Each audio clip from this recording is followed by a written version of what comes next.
Good to turn the mic on. All right. Ask everybody to take their seats. Good morning, everyone, and welcome. This joint hearing of the Subcommittee on Oversight and Investigations and the Subcommittee on Health will now come to order. I now recognize myself for 5 minutes for an opening statement. Good morning and welcome to this joint Oversight and Investigations and Health Subcommittee hearing examining the federal response to COVID-19. Before we start, I would like to extend my condolences to Assistant Secretary O'Connell of the Administration for Strategic Preparedness and Response, who was planning to testify here today, but unfortunately her sister passed away. To date, more than 1 million Americans have died from COVID-19, and on top of the loss of life, the pandemic brought our country to a standstill. It cost our economy around $15 trillion. That equates to more than 200,000 small businesses permanently closed due to the pandemic. Schools were closed for far too long, setting children behind in learning and damaging their social, emotional, and in many cases, their physical well-being. The nation is still recovering from the pandemic's impact and the damage it caused. Given these losses, it is appalling that the last time we had the heads of the public health agencies before us was March of 2021, almost 2 years ago. We held a hearing last week with the Governmental Accountability Office and other experts in the field of pandemic and biological outbreaks, where we discussed how being able to quickly identify the root cause of a disease outbreak or biological incident is crucial for a list of reasons ranging from countermeasure development to identifying what activities may have been responsible for the pathogen outbreak. While the worst of the COVID-19 pandemic is likely behind us, there are a host of areas that we need to examine, including actions taken and not taken by the federal government, as well as how we address future pandemic preparedness. By all accounts, the risk of catastrophic biological incidents and infectious disease pandemics is increasing, so it is critical that we understand in detail the federal response. Since the heads of these agencies have not appeared before us in quite some time, we have a lot of questions about federal government's response to COVID-19. Further, many of the questions we have are due to a lack of response to congressional inquiries regarding COVID-19. One of the major concerns that has gone unanswered by the National Institute of Health is the lack of compliance and oversight into grant awards to EcoHealth Alliance. There are a myriad of compliance issues surrounding EcoHealth and their sub-award grants to the Wuhan Institute of Virology, specifically for coronavirus research. The NIH has been reluctant to answer our inquiries on issues such as EcoHealth withholding data, potentially double billing the federal government, and missing laboratory notebooks and electronic files that were supposed to be delivered to the NIH by EcoHealth. This process does not have to be confrontational. Republican leaders have sent a similar letter to entities such as Boston University about an experiment involving a hybrid COVID virus that attracted press attention. Boston University fully cooperated, sending a written response letter directly addressing the questions, producing about 2,000 pages of documents, and providing a briefing to bipartisan staff.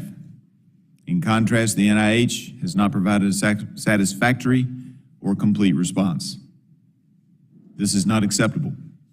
Let me be clear. It is not acceptable to stonewall any member of Congress with oversight authority, whether that member be a Democrat or be a Republican, whether that member be in the minority or in the majority. The people of America entrust us to find the answers and to provide oversight of the federal government. Another one of the many issues that we hope to address today is the Centers for Disease Control and Prevention and their rationale for masking and the closure of reopening schools. We now have the findings of a comprehensive review of multiple randomized controlled trials that show, quote, no clear reduction in respiratory viral infection with the use of medical surgical masks, end quote, or in fact, with the use of N95 masks. The conclusion of these studies makes me wonder what evidence there was to justify forcing masking of our children. The members of these subcommittees also have questions about pathogen research being funded and conducted by federal agencies. In the United States, we've recently seen high-risk research done to intentionally modify pathogens, such as NIH experiments to enhance monkeypox virulence. As a final note, I hope that our witnesses are more forthcoming and cooperative as we move forward. At the end of the day, we need to work together. The committee's majority is willing to work with you and our Democrat colleagues constructively to deliver solutions and pave a path forward for America. We want to work in common purpose for the national good, but we must be partners. You and your agencies must be transparent, responsive, and cooperative in order for us to be able to work together. I thank the witnesses for being here today and for being a part of this important discussion. All right.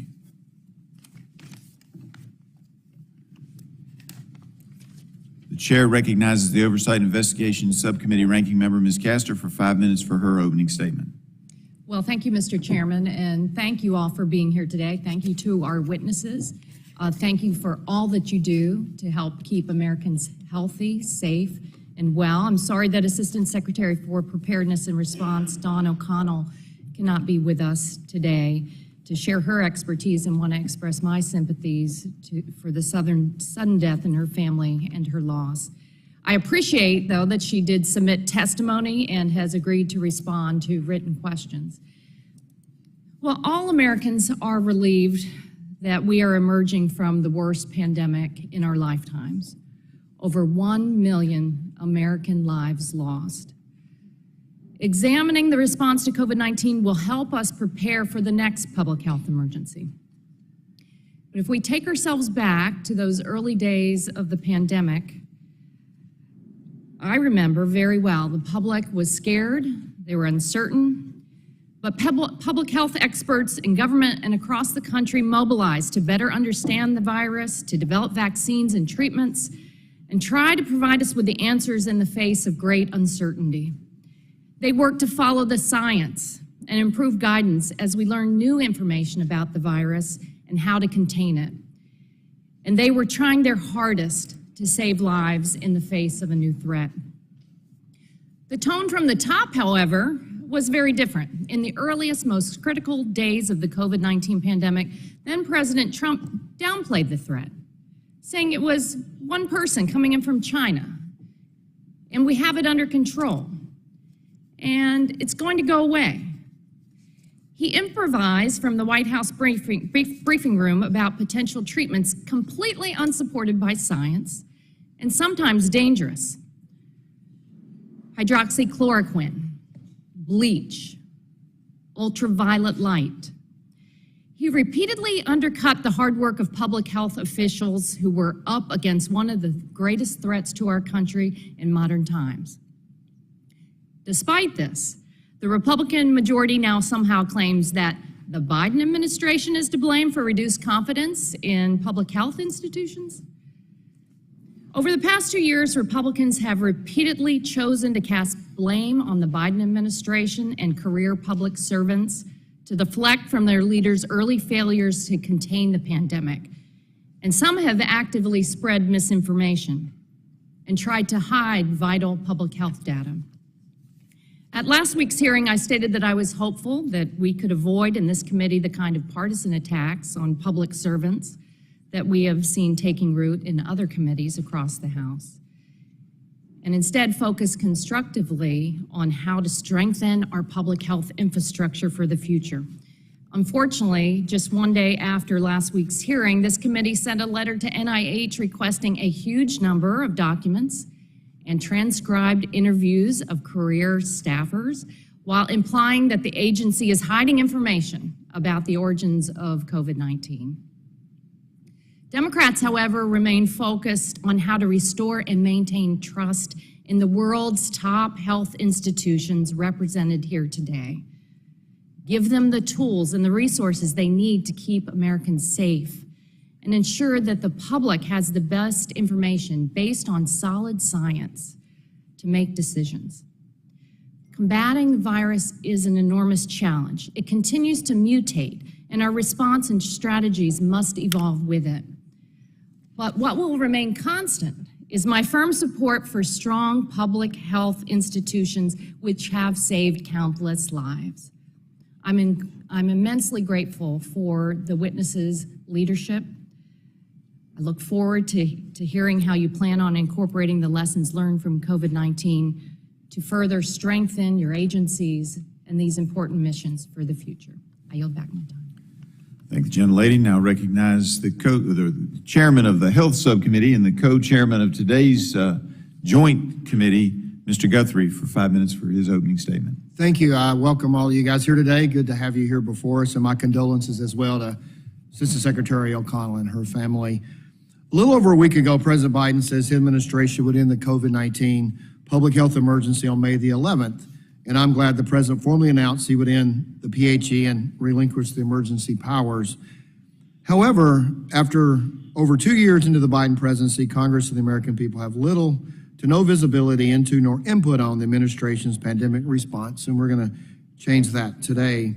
Today is the first of many opportunities for both members of this subcommittee and by extension our constituents to ask important questions about decisions made by our nation's leading public health officials in response to the COVID-19 pandemic. My hope is that this work leads to reforms that make us better prepared for pandemics and other public health security threats in the future. To start, public trust in our public health institutions is at a low, and this is driven by federal government's misguided and inconsistent preparation for and response to the COVID-19 pandemic. This is heightened by confusing, sometimes conflicting communication and guidance coming from our public health agencies. In the earliest days of the pandemic, the CDC stumbled rolling out testing kits, the Food Drug Administration took too long to authorize diagnostics, and the Strategic National Stockpile was ill-equipped with deficient and expired equipment. Thankfully, Operation Warp Speed was able to cut through some of this red tape and bureaucracy to facilitate the rapid development of vaccines and therapies that help prevent serious illness and death from COVID-19 and put us on the road towards normalcy. The pandemic has also exposed how our public health agencies failed at their core functions to be good stewards of taxpayer dollars. The National Institutes of Health flouted HHS-wide rules on conducting proper oversight of potential pandemic pathogen research. After living through COVID-19, the origins of which still largely remain unknown, it is absolutely clear that we must require strict federal oversight of these risky research projects. Of COVID-19 origin, NIH's refusal to acknowledge any suggestion that the COVID-19 virus may have traveled from nature to a lab to humans only continues to fuel the controversy and questions around it. To discover the truth and instill confidence back in our federal research programs, why not engage in a robust, honest, and transparent dialogue and investigation? Instead, federal officials work with social media companies to censor those who offered a differing viewpoint, further fueling public distrust in our public health institutions. Unfortunately, the Biden administration's one-size-fits-all approach to the pandemic has only made our response even more challenging between inconsistent CDC COVID-19 guidance policies, testing challenges, the FDA rationing of key therapeutics, to name a few. Among these mistakes carried significant real-world consequences. Kids and parents were left with limited options for in-person instruction because the nation's largest teachers union offered line-by-line edits on reopening guidance. This robbed our kids of the benefits of in-person instruction and has had devastating effects on kids struggling with anxiety and depression at unprecedented levels. As members of this committee, we also cannot permit mission creep into our public health agencies. We must ensure our federal partners are focused on their core mission of preventing, preparing for, and responding to public health emergencies.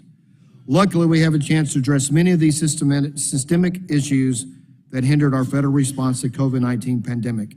I look forward to working with my colleagues on this subcommittee, and I look forward to working with our witnesses here today to consider appropriate reforms as we work to reauthorize the Pandemics and All Hazard Preparedness Act, or PAPA, that will be led by our colleague, Mr. Hudson. Doing so could make a difference between life and death of millions of Americans. I thank you, and I yield back. Thank you, gentlemen, for yielding back. Now recognize the ranking member of the Health Subcommittee, Ms. Eshu, for her 5-minute opening statement. Thank you, Mr. Chairman, and good morning to the witnesses. Thank you for being here today.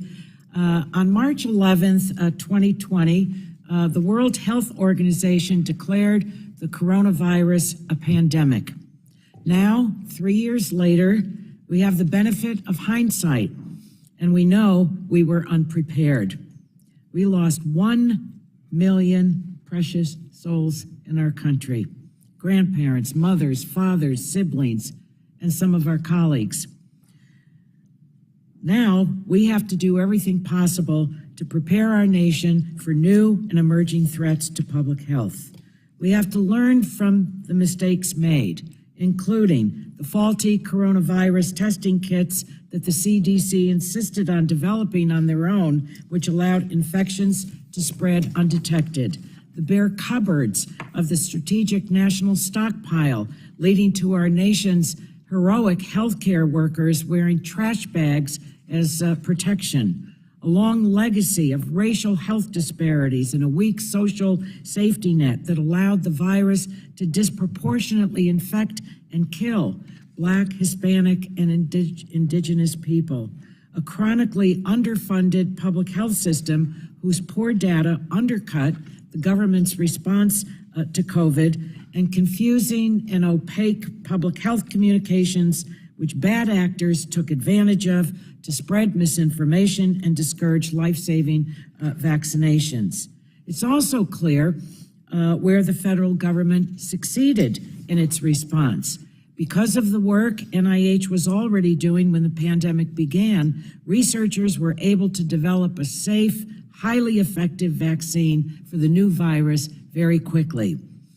COVID vaccines have resulted in 120 million fewer infections, 18.5 million fewer hospitalizations, and 3.2 million lives saved. Nimble decision-making by the federal government and Congress allowed more Americans to get health coverage, Medicare to cover telehealth and at-home care, and the FDA to use emergency authorizations and flexible clinical trial designs to provide treatments and vaccines quickly. 3 years later, our nation is finally recovering from the pandemic. Now we have to incorporate the lessons we've learned to strengthen our public health infrastructure before a new threat is upon us. Our nation's health and security depend on this. I look forward to the testimony from the three heads of the agencies that are here today, and that their testimony be highly instructive to us on how we can improve our federal response going forward. And with that, Mr. Chairman, I yield back the balance of my time. Thank you. And now recognize the chair of the full committee, Ms. McMorris Rogers, for her 5-minute opening statement. Thank you, Chair Griffith. The questions that we're asking here today are the questions that we hear from people in our communities every day. As the people's elected representatives, we have a responsibility to conduct oversight. President Biden's public health leaders are here today because they have broken the American people's trust. I'll start with you, Dr. Tabak. I was once a huge supporter of NIH. The overall lack of responsiveness, the suppression of dissenting voices in the COVID origins investigation, the frequent mixed messaging on health precautions, the NIH is falling short of its goal of integrity and accountability. For the past 2 years, we've pressed for answers about what kind of research you're funding with taxpayer dollars and what sort of oversight you're doing to ensure funds are not misspent. Your cooperation has been abysmal. Next, Director Walensky and the Centers for Disease Control and Prevention. Your guidance was used by the federal government to justify mandates that have more parents questioning routine vaccination. Your guidance, influenced by teachers' unions, kept schools closed. Your guidance, using unreliable studies, was used to justify mask mandates on our kids. We know these weren't decisions based upon best science and data from around the world. And now our children are paying the price. Academically, they've been set back for years. Emotionally, we are living through the most severe youth mental health crisis we've seen. And physically, cases of type 2 diabetes and obesity in children has surged. Dr. Walensky, the CDC does not need more authority. It needs robust oversight. It's always operated without a congressional authorization, and it's going to change. Dr. Califf, the FDA has failed to alleviate the concerns about the vaccine. I'll note that before imposing authoritarian vaccine mandates, as president, candidate Biden made statements about the vaccine that did lasting damage. But top vaccine review officials, Marion Gruber and Phil Krause, left FDA as the Biden administration was working to authorize boosters, doses which many people may not have needed. And beyond the vaccine, FDA inspections of foreign sites are woefully lacking. Innovators can't get the guidance they need to approve standards, and patients are the ones left without the innovation or supply of products they need. Finally, regarding Assistant Secretary Dawn O'Connell's absence, I understand why she's not here today, and I extend my deepest sympathies, condolences to her and her family. However, the Administration for Strategic Preparedness and Response is the top official in public health emergencies. ASPR's job is to be prepared, so it's unacceptable that another leader from the administration wasn't prepared to be here today in the Assistant Secretary's place. There are no excuses, especially given the enormous amounts of resources and responsibilities we've allocated to ASPR over the years. My message today to all the administration public health officials is that this is going to be a long road. Trust is broken a lot faster than it is built. And many will say that the American people deserve an apology, but they deserve much more. I think about every person who lost a loved one to COVID-19, the people who died alone because of COVID-19 policies, the frontline workers who sacrificed but were still forced out of their jobs because of vaccine mandates, and the children isolated and set back from school closures. Surely we can all agree that for them, we cannot repeat the mistakes of the pandemic response. They deserve full accountability and transparency, nothing less. That is the bare minimum of what we expect today, so that we can begin to heal, restore trust, and better prepare for the future. Thank you. Thank the gentlelady. And now recognize the ranking member of the full committee, Mr. Pallone, for his 5 minutes. Thank you, Chairman Griffith. Today we will hear from the government officials leading both the ongoing COVID-19 recovery and the efforts to bolster the nation's public health system for the long term, which is our best defense against future pandemics. And this is no simple task. When President Biden came into office, he inherited a year-old pandemic from the Trump administration, during which public health experts were routinely ignored and maligned, hamstringing the government's ability to respond. Deaths were soaring faster, and those involved in COVID-19 response were frequently forced to correct President Trump's misinformation about the virus, which distracted from the important goals for distributing newly authorized vaccines. It's unfortunate that a national emergency so quickly turned into a partisan issue at a time when we most needed to come together. Now, over the last 2 years, the Democratic Congress and the Biden administration invested in a nationwide vaccine campaign and COVID test distribution that accelerated our recovery. After facing new challenges from more aggressive COVID-19 variants, death rates and hospitalizations have once again fallen across the nation. However, we must continue to be vigilant and monitor new variants, improve vaccination rates, and ensure that an uptick in cases does not occur. At the same time, we know that COVID-19 is not the last pandemic we'll face, and we need to be sure we're incorporating the lessons learned from the pandemic into our public health infrastructure, and today we'll hear agency plans to do just that. Now, a strong public health response includes effective communication and access to accurate, reliable information. It includes consistent investment in scientific research that leads to development of safe and effective vaccines and treatments. It includes establishing partnerships between the federal, state, and local governments and the private sector to ensure a smooth response when a public health threat arises. We must also address the racial and ethnic disparities that affect our ability to mount an equitable response to a pandemic. These inequalities predated COVID-19, but were magnified during the pandemic, and it's unacceptable in this day and age that the burden of death and disease continues to fall disproportionately on people of color. Unfortunately, later today, we're on the floor of the House taking up yet another partisan bill that seeks to roll back COVID protections. This is the third bill from the GOP that seeks to roll back COVID protections at a time when COVID continues to spiral and variants are a real danger. I'll remind my colleagues, there are 500 people still dying every day from COVID. This is still with us. And when I was at Rules earlier this week on this third bill, there were some on the right, and that does not include members of this committee. I'm not talking about our chairwoman or Chairman Guthrie or Dr. Burgess, but there were some extremists on the right who continue to rail against vaccines. It's very dangerous. I'm not, saying this is true for most Republicans, but there are certainly some on the right that give the impression that the vaccines are not safe, that they're not effective, and that somehow people shouldn't take them. And I just want to bring that up because it disturbs me greatly. I was very disturbed when I went to Rules to hear that over and over again.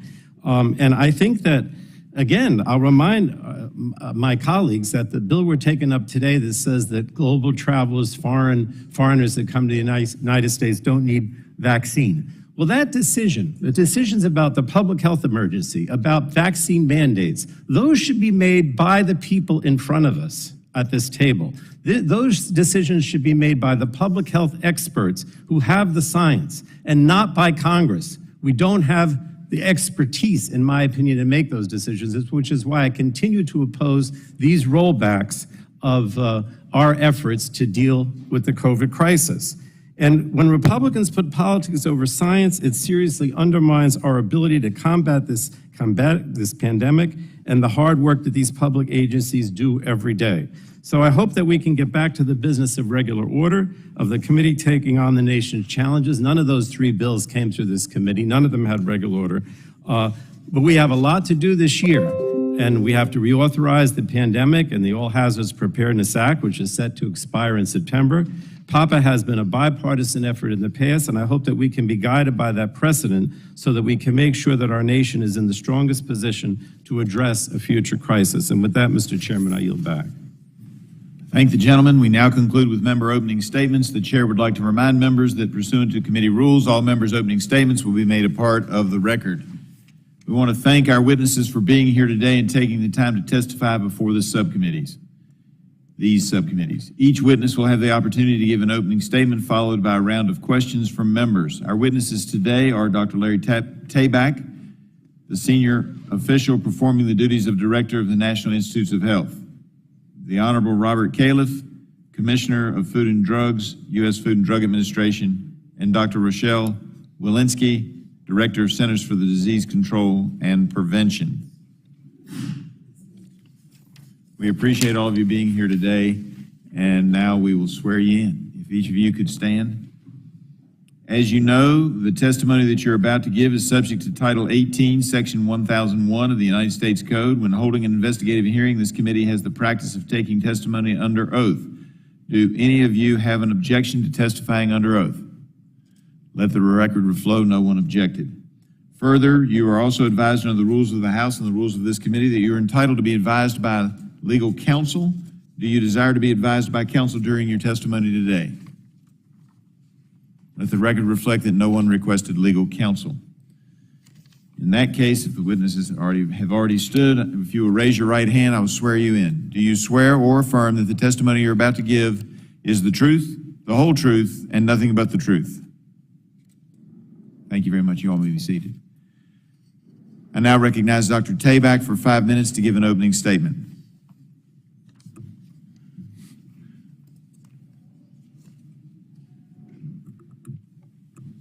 The clock is not resetting. The clock isn't, he's right. We need more than 23 seconds for him.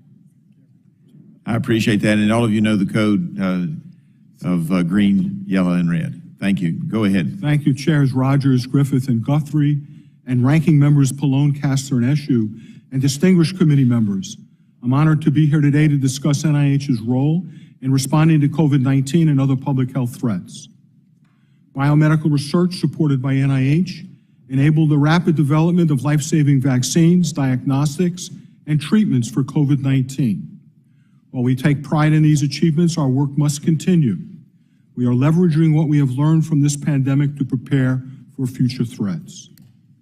Many of you will recall that we had shots in arms In less than 1 year, a record time for vaccine development, but I remind you that decades of research by thousands of scientists is what enabled us to rapidly develop COVID-19 vaccines in 2020. Prior to the pandemic, NIH-supported scientists spent years studying different coronavirus proteins to define potential therapeutic targets.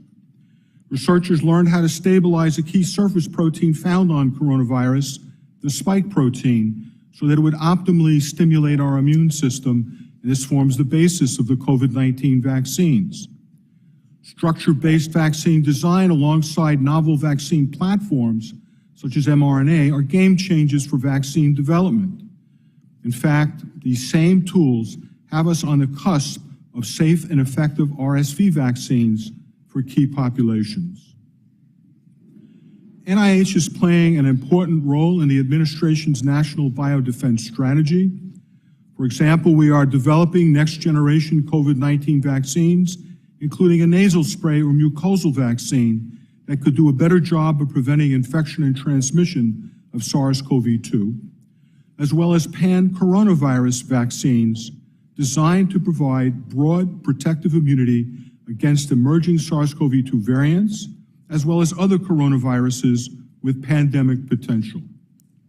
We are also working to shorten the timeline between a newly emerging pathogen and development of life-saving products by studying prototype viruses within other viral families that have the potential to cause significant disease. NIH has also played a significant role in speeding the development, scaling up, and delivery of COVID-19 diagnostic tests. In April 2020, we launched the Rapid Acceleration of Diagnostics, or RADx initiative, as a call for scientists and engineers across the nation to bring their most innovative ideas to the table. RADx has helped produce over 5.8 billion COVID-19 tests and test products, thanks in part to NIH's work. The 2020 refrain of "Where can I get a test?" is no longer heard. RADx efforts continue with a new focus on developing more accessible tests, for example, for people who are blind or have low vision. NIH's work on COVID-19 is far from over. While most people recover quickly from COVID-19, some people experience long COVID with ongoing or new symptoms beyond the acute phase of infection. NIH began their Researching COVID to Enhance Recovery, or RECOVER initiative, to better understand long COVID and to identify effective treatments and potential ways for preventing it. This program brings together interdisciplinary researchers and patients. Advice from patients has guided the initiative goals and protocols. RECOVER is following a large cohort of children and adults at various stages of recovery from SARS-CoV-2 infection over time to gather data that will help us fill knowledge gaps, such as understanding what makes some people, but not others, vulnerable to long COVID. The program will also launch clinical trials in the coming months to evaluate whether certain interventions help improve outcomes for people with various long COVID symptoms. The information gained from this initiative will help those whose lives have been upended by the lingering effects of COVID-19. To close, the more we know, the better positioned we will be to respond to the next infectious threat. NIH's response to the COVID-19 pandemic shows that long-term investment in basic and applied biomedical research pays off. Thank you for your time, and I welcome your questions. Thank the gentleman. Now recognize Dr. Lewinsky for her 5-minute opening statement. Chairs Rogers, Griffith, and Guthrie, ranking members Pallone, Castor, and Eshoo, and distinguished members of the committee, it's an honor to be with you today. Today, our nation is in a much different position than we were at the start of the pandemic. Just 3 years ago, we were recording the first COVID-19 cases that sadly resulted in as many as 15,000 to 20,000 deaths per week. We were limited in treatments, and vaccines were not yet available. 2 years ago, we began the largest vaccination program in the history of this country, and along the way, we've learned how to adapt to and manage an evolving virus. Thanks to 670 million vaccines administered in the United States and the work of those at CDC and thousands of federal, state, local, and private sector partners, and because of the more than 100 million infections Americans have endured and survived, we have built a wall of immunity and expanded the tools available to decrease the risk of severe disease and death from COVID-19. This past week, hospital admissions and deaths are down both nearly 9% from the previous week. Though we have made remarkable progress, we also had nearly 3,500 deaths from COVID-19 in the last week. These are our family members, our neighbors and friends and colleagues. Their deaths are tragic and make it clear that we have more work ahead. Entering the fourth year of our activated response to COVID-19, we are moving faster than ever to deliver information to the public. Just 3 months after the bivalent vaccine was recommended, CDC scientists published data on vaccine effectiveness against symptomatic infection, and 2 weeks later, followed up with data on how well these vaccines work to prevent severe disease and hospitalization. Only 1 month after we identified the latest subvariant XBB.1.5 through our genomic surveillance, CDC published data to demonstrate that the bivalent vaccine was just as effective as it was against prior Omicron subvariants. These data continue to build on strong evidence that the best way to prevent severe disease and death from COVID-19 is to be up to date with your vaccines, including the bivalent vaccine. Our increased speed is the result of an intentional and proactive effort to address both the challenges and opportunities at CDC. This is the work of CDC moving forward, an initiative I launched after an extensive agency review with internal and external input.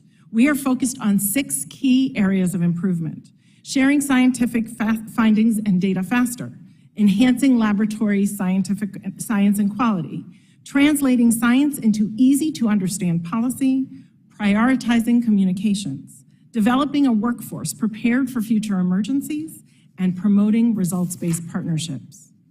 2 weeks ago, I announced a reorganization to reduce bureaucracy, break down silos, promote public health capabilities, and increase accountability. This strengthens the foundation of the agency to tackle our focus areas. But we know that moving boxes around alone will not modernize CDC. We are equally focused on how we do our work, on our systems and processes internally. For example, we reduced internal scientific review times by 50% and are publishing our science and data faster.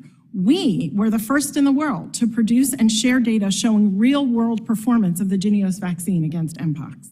We're investing in accessibility and communications, fostering clearer public health communications by rebooting the front door to CDC, streamlining content to make it easier for American people to find what they need. And we've established a CDC Ready Responder program to better prepare CDC's workforce to engage at a moment's notice to future health threats, no matter where they work at CDC, and to sustain that engagement throughout a response. We're committed to this work and more, but to maximize our potential and to fully protect the nation's health, we also need critically important help from you in Congress. Workforce authorities, such as strengthening student loan reimbursement authority, expanding danger pay to appropriately compensate our staff when put in harm's way, and providing flexibility to quickly move staff to respond to a threat, would provide the opportunity to fully turn CDC into a response agency. We need data authorities so that we can access better quality, standardized, and timely data so individuals and families can make informed decisions about their health and policymakers can better target resources and respond to threats. CDC must be the most advanced and capable agency in the world when it comes to disease detection, tracking, and forecasting. Data authority, coupled with investments in our data modernization initiative, will make that possible. I am committed to working with you to find common ground to support public health and to make strides toward achieving health security for all Americans. Thank you, and I look forward to your questions. Thank you, and now recognize Dr. Califf for 5 minutes for his opening statement. Good morning, Chairs Rogers, Griffith, and Guthrie, Ranking Members Pallone, Castor, and Eshoo, and members of the subcommittees. Thank you for the opportunity to be here today to update the American people on our COVID-19 response. FDA appreciates your partnership in ensuring our country overcomes this pandemic and in preparing for future threats. This pandemic underscores the importance of a swift and agile response, coordinated across all levels of government and in collaboration with the private sector. While the pandemic has caused great loss across our nation through extensive communication, dexterity, and innovation, we've been able to mitigate the impact of the pandemic and prevent innumerable illnesses and deaths.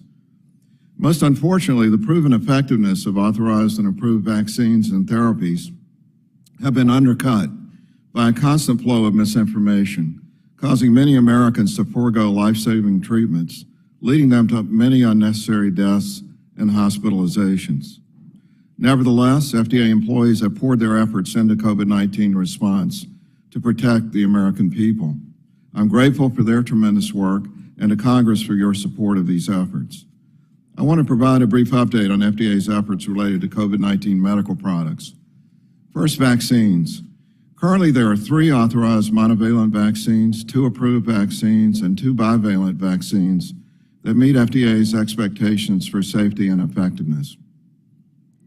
The current vaccines reduce the risk of contracting symptomatic infection and remain highly effective at preventing serious clinical outcomes associated with SARS-CoV-2 infection, including hospitalization and death. Staying up to date on COVID-19 vaccination is the best thing Americans can do right now to protect themselves and their families from the risk of becoming seriously ill or dying from COVID-19. Second, diagnostic tests. FDA remains focused on speeding the process to get appropriately accurate and reliable tests in the hands of all Americans who want one. The agency prioritized at-home tests since the beginning of the pandemic, authorizing 30 over-the-counter at-home tests, resulting in hundreds of millions of additional tests available monthly to American consumers. Importantly, the agency has also detected numerous inaccurate tests that would have done substantial harm if allowed to have unfettered access to the market. FDA also continues to issue EUAs as appropriate for other types of devices and facilitates the availability of critical devices and supplies.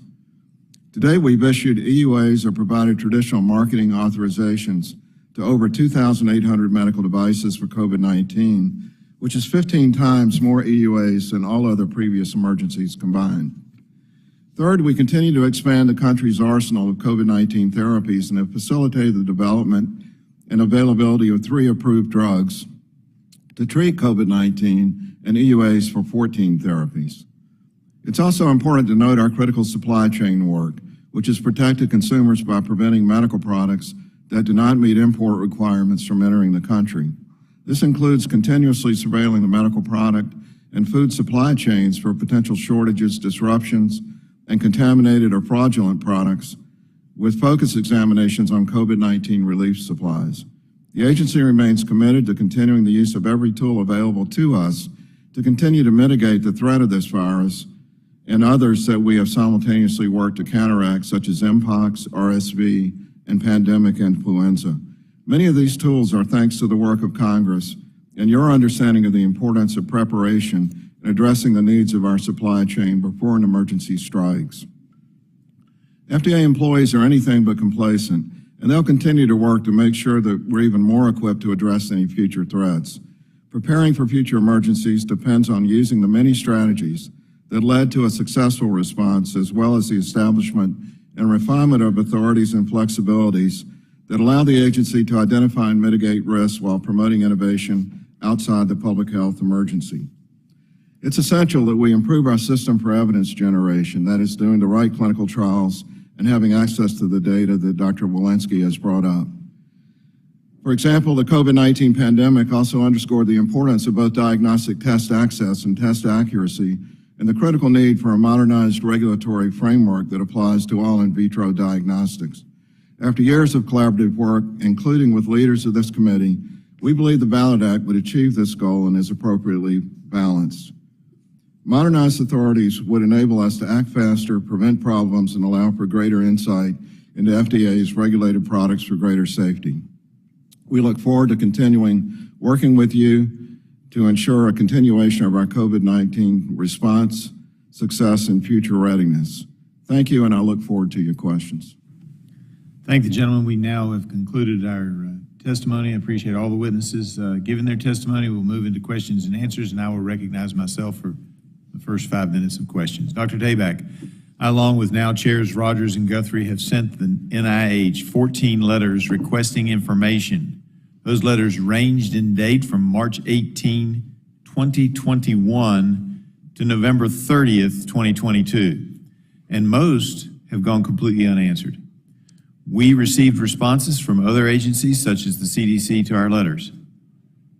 It appears there was a standing policy at the NIH to disregard letters from the minority members of this committee. Is that true? Yes or no? No. So it's just incompetence that caused 14 letters to go basically unanswered. I'll take that as given. We sent you a letter on February 2nd last week requesting documents and information from the NIH related to the COVID origins and the EcoHealth Alliance grant to support our legislative efforts on pandemic preparedness and NIH grant management. NIH sent us over 580 pages of documents last night after the close of business and shortly before the President's State of the Union address. That consisted mostly of repeat documents already given out or made public. That's not true cooperation. So I ask you, is the NIH going to fully cooperate with our requests? We will continue to cooperate fully. You will cooperate on this request. Thank you. We sent the NIH a letter on November 30th, 2022, asking you not to destroy evidence related to COVID. Last week, we sent another letter asking that you, quote, take all reasonable steps to prevent the destruction or alteration, whether intentionally or negligently, of all documents, communications, and other information, including electronic information and metadata, that are or may be responsive to this congressional inquiry, end quote. Will you vow to follow this request and not destroy these vital records, yes or no? Yes. Thank you. Even though the NIH suspended EcoHealth's grants in July of 2020, before our COVID-19 inquiries began over grant noncompliance concerns, and later that it was found that EcoHealth did not follow important grant terms, the NIH subsequently gave a new grant to EcoHealth in September of 2022. Why would you allow a company who breached their contract with the NIH and failed to comply with some important reporting requirements to get more of the American taxpayer dollars? We follow process. They were put under advisement of these deficiencies. They have been working with us to correct them, and that's why we proceeded. But they can't correct the information that they didn't require their partners at the Wuhan lab to give them, to give you 3 years later. So we don't have the information that we learned last week was important in determining both the origins and how to treat those origins at an early date. They failed in a major respect. How can that possibly now comply with your processes? And we have corrected with them their administrative shortfalls and continue to work with them. We are unable to disbar an organization. So do you want authority from Congress to be able to disbar an organization that breaches their contract and fails to get us information from a subcontractor that may have had vital information in helping us to respond to the COVID-19 outbreak? The shortcomings of the Wuhan Institute of Virology have been noted in the GAO report, as you know. I know. And they recommend that disbarment be considered. And this is something that, we will. Do you need new authority from us to disbar? We do not disbar that. The disbarment official sits in HHS. All right. Should we add financial penalties to NIH contractors to ensure stricter compliance if they fail to meet their contractual obligations and to fail to give you vital records? Do they need a financial incentive that's a negative incentive? We can't put such incentives, if you will, or disincentives in our terms of conditions. You can or cannot? We can. You can. I suggest you do so. Should we add financial penalties to the NIH if they fail to do oversight on important research being done with the American taxpayer dollars? I can't speak to that. All right. Dr. Tabak, from 2015 to 2019, EcoHealth Alliance gave multiple, NIH grantee for coronavirus research gave multiple sub-award transactions to Wuhan Institute of Virology. EcoHealth has serious deficiencies, as we've discussed. The Office of the Inspector General even confirmed this in a recent report. How do you allow that to happen without consequences? So the consequences were the initial suspension, reinstatement, suspension of the grant, and we have worked with the primary grantee, EcoHealth Alliance, to get them back into proper order. It does not seem sufficient to this member. I yield back to myself and now recognize the gentlelady, Ms. Castor, ranking member of this subcommittee, for her 5 minutes. Thank you, Mr. Chairman. The witnesses here today represent the most important scientific institutions in our fight against the COVID-19 pandemic and other diseases, and I greatly appreciate your work and the work of countless health professionals, everything that you've done in facing down this virus and your work to save lives. Unfortunately, President Trump's early minimization of COVID-19, followed by numerous instances of pushing misinformation, eroded public confidence in these vital public health and health institutions at a time that we relied on them the most. This wasn't limited to the White House, however. In Florida, Governor DeSantis and his Surgeon General have peddled conspiracy-driven propaganda that runs counter to the consensus of every major scientific and health organization. The governor has actively discouraged public health protocols and vaccines. He's hidden data, he's withheld aid, he's put dangerous policies in place that have cost lives and have put Florida children and families at risk. So you have an enormous job to combat this misinformation and rebuild the public trust. So I'd like to hear what you all are doing to ensure that we're operating on proper science and that the public has trust in your institutions. Dr. Kabak, I'll start with you. One of the programs that we've established is known as SEAL. It's a community engagement alliance where we do localized approach, partnering with faith and community leaders, particularly in underserved communities, to address all questions about COVID vaccines, therapeutics, et cetera. In the RECOVER trial, we are engaging patients and communities broadly, again, trying to build, work with them through trusted community voices. Dr. Walensky, I'll ask you the same question, but I know you've undergone a very extensive review. It's been called unflinching in your examination of past mistakes by the CDC and how you improve going forward. You've done some reorganization, so how are you working on building public trust in the agency's mission? Thank you. Yes, obviously, much of some of the challenges are challenges this administration inherited. They've been longstanding challenges at the CDC, and we've taken this opportunity to learn from the challenges of the COVID-19 pandemic. That includes sharing our scientific data faster, enhancing our laboratory quality, translating that science into clear, concise communications.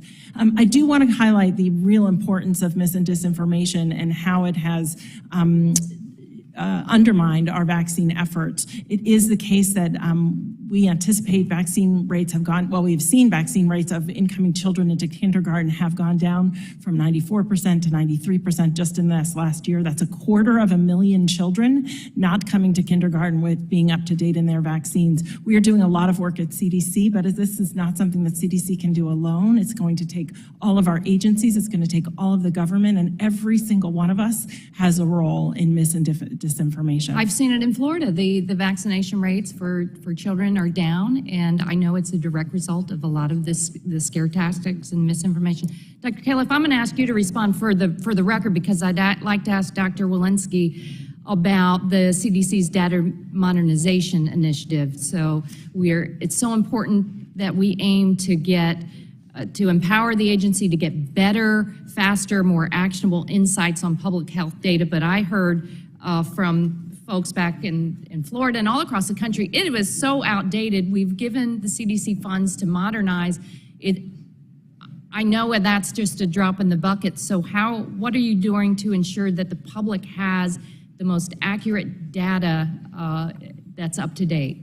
So just to give you a scope of the problem, it took us 6 months to get data use agreements to receive data during COVID-19, and it was over 100 data use agreements. So we are working through our data modernization efforts to have a singular highway through which data pass so that data from your districts can come to CDC, and then we can give it back to your district. Not by fax machine? No, not by fax machine. And in fact, in those districts where we've stopped using the fax machines, there are data to suggest we've saved 140 million person hours. So that we know that these highways will work, and then we can receive those data from your districts, and we can give those data back to you so you can see what's happening in your districts and the districts around you, what threats might be at your front door. So we save lives and save money at the same time. That sounds good. Thank you so much. I yield back. Thank you. Gentleman yields back. Now recognize the chairman of the Health Subcommittee, Mr. Guthrie. Thank you very much. I appreciate it. And responding to what our ranking member said, we obviously have to listen to experts because we're not experts. We don't have to give away our right to oversight. We're responsible for oversight of what's going on at the agencies. That's in our purview. I know we didn't have hearings when they were in the majority, but we are now. And quite honestly, Dr. Walensky and Dr. Califf, y'all have reached out to me, so I think y'all appreciate our role in oversight, and that's noted and appreciated. And so, and the reason is this, and here's an example. We're going to talk about school closure. I think we talked about that before. In summer of 2020, the Kentucky schools were getting ready to start back again. This is before you guys were in office, I understand that. And then the governor delayed, told schools they couldn't open. Then he went to a point and said, okay, I'm going to suggest you don't open or ask you not to open, but not force it. We had school systems say, we've been spending the summer getting ready, we're going to get open, we're going to stay ready. So they met in the fall of 2020, a handful of school systems in my district. One superintendent didn't want to meet, but the non-experts who were elected school board members voted it down, and they met, and the kids were better off for what the decisions that the non-experts made. And the governor even pointed out our school system, some of my superintendents by name, for y'all are going to cause problems, y'all are opening your school system. Well, it didn't take too long to understand, not that there weren't any cases in our school system, but none traced to the school system. And we learned pretty quick the kids weren't super spreaders like they are with the flu. And not a single person from Frankfurt went to one of our schools that were open every day and said, is there what are you guys doing to make it work? And so then you fast forward to 2021, and then the guidance, Dr. Walensky coming out from CDC, that was highly reported, heavily reported, that the teachers union were involved in a line-by-line edit of the guidance.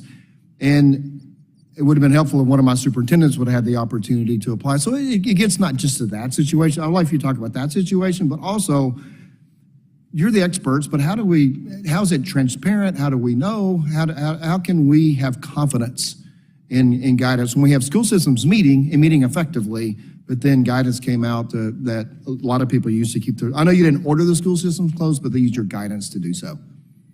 Yeah, I appreciate the opportunity to speak to this. So I came in on January 20th, and it was among my highest priorities to get our schools open, and it demonstrated, the work that we did was demonstrated to be successful. So when I came in, 46% of schools were open. By the end of May, we had 63% of schools fully open, and by September, we had 94% of schools fully open. Among the first guidances that I released, I think within 3 weeks of my arrival, was how to get our schools open. That is the guidance to which you are referring, and I'd just like to speak to how we put that guidance together. We take subject matter experts. We have our scientists review the data, review the science. Did the teachers union have specific, I just got so much time, I'm sorry, but did the teachers union have specific access to it that others didn't? In a penultimate version, what we do is we look at our key stakeholders. We reached out to over 50 key stakeholder groups. That included parents, that included superintendents, that included teachers, because we really need to make sure that those stakeholders can actually implement on the guidance that we put forward. There was a key piece missing in that penultimate version, and that is, what do you do for teachers who are immunosuppressed, those teachers who are getting breast cancer treatment, teachers who've had a heart transplant? That piece had been missing. It was the reason that we request that feedback, is so that we can say what's missing to implement. And it was that piece that was changed after those discussions. So are you going to do things differently, or you feel like? So we are strengthening our processes as to how we standardize and do that outreach, but I think that outreach continues to be critically important. We need to know how the end users will receive our guidance to understand that it is implementable for the. We want to make sure that everybody has access from all And we parties. did speak to superintendents and parents. We spoke to over 50 groups. Thank you. And Dr. Califf, I understand that FDA has, people have said that has really good guidance practices. And you speak to that, to your guidance practice when you get input from folks moving forward? As I think you know, there's a draft guidance that's put out, and then comments are achieved from the public, really, at that point. But during the course of drafting guidances, we may have discussions with interested parties. And many of our guidances, you know, deal with the medical products industry, for example, and we do talk with people because we can't do these things in a vacuum. Okay, thank you. And Dr. Walensky, I only have about a half minute, so I'm gonna try to get my question quick. But we talked a little bit about mission creep when CDC is the pandemic preparedness and response, and CDC over 100 years since we've had our big last big nationwide pandemic, and just the response to CDC prepared for a pandemic. It wasn't prepared, it did appear at the very beginning. Is it prepared now for another? A lot of what we are doing in CDC moving forward is strengthening our piece or component that's a response-based agency. We have a new CDC Ready Responder program. What we could really use from Congress is the workforce authorities to be able to do that. Workforce authorities that are similar to other response agencies like FEMA, work for danger pay, overtime pay, loan repayment, tax-free loan repayment. So those workforce authorities would be really helpful for us to be even more ready to respond. I'm sorry, 5 minutes goes fast. I yield back. Thank the gentleman for yielding back, and now recognize Ms. Eshu, the head of the ranking member of the Health Subcommittee. Ms. Eshu, you're recognized for 5 minutes. Thank you, Mr. Chairman. Just a comment about the last exchange. In my view, something was left out of it. The American Rescue Plan. In March of 2021, the Congress passed, the president signed into law billions and billions of dollars for vaccines, for all of the things that would protect the American people. And that cannot be overlooked. It's an important discussion about schools and understanding how guidances work and who the agencies meet and talk to come up with the best policies going forward. It's all important in a hearing, but this cannot be overlooked. I don't know what would have happened to the people of our country without that rescue plan.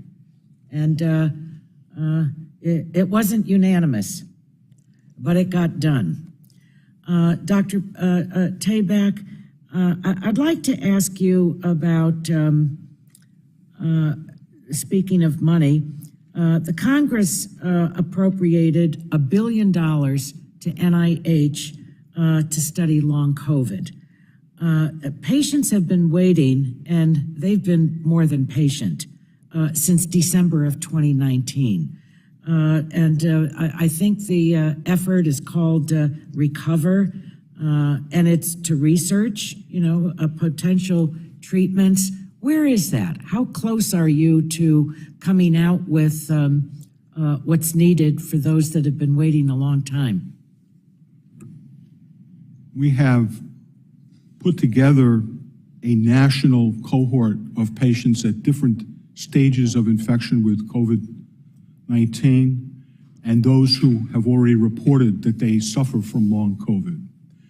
I'm familiar with that. And I want to know how close you are. Well, we're within the next few months to launch the first interventional trials. The reason it has taken the time it has is because we wanted to build a large enough cohort of patients so that we would actually get actionable answers.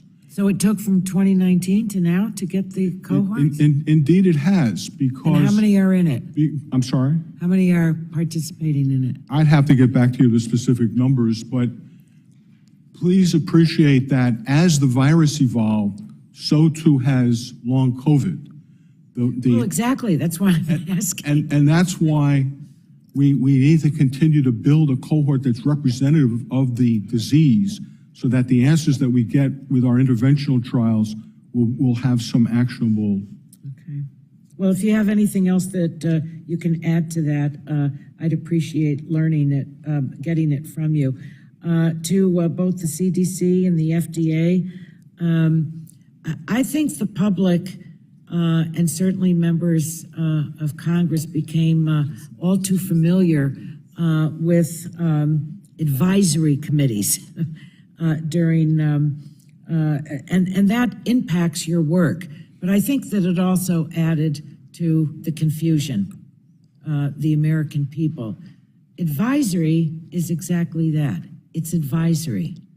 And I have to say that I found it troubling. It seemed to me that there was a lack of balance between the ultimate decision maker and an advisory committee. So can you, well, first of all, do you think that there should be some streamlining of these advisory committees and really make them more practical? Dr. Califf? Thank you for that question. I actually chaired an FDA advisory committee for some period of time back in the good old days.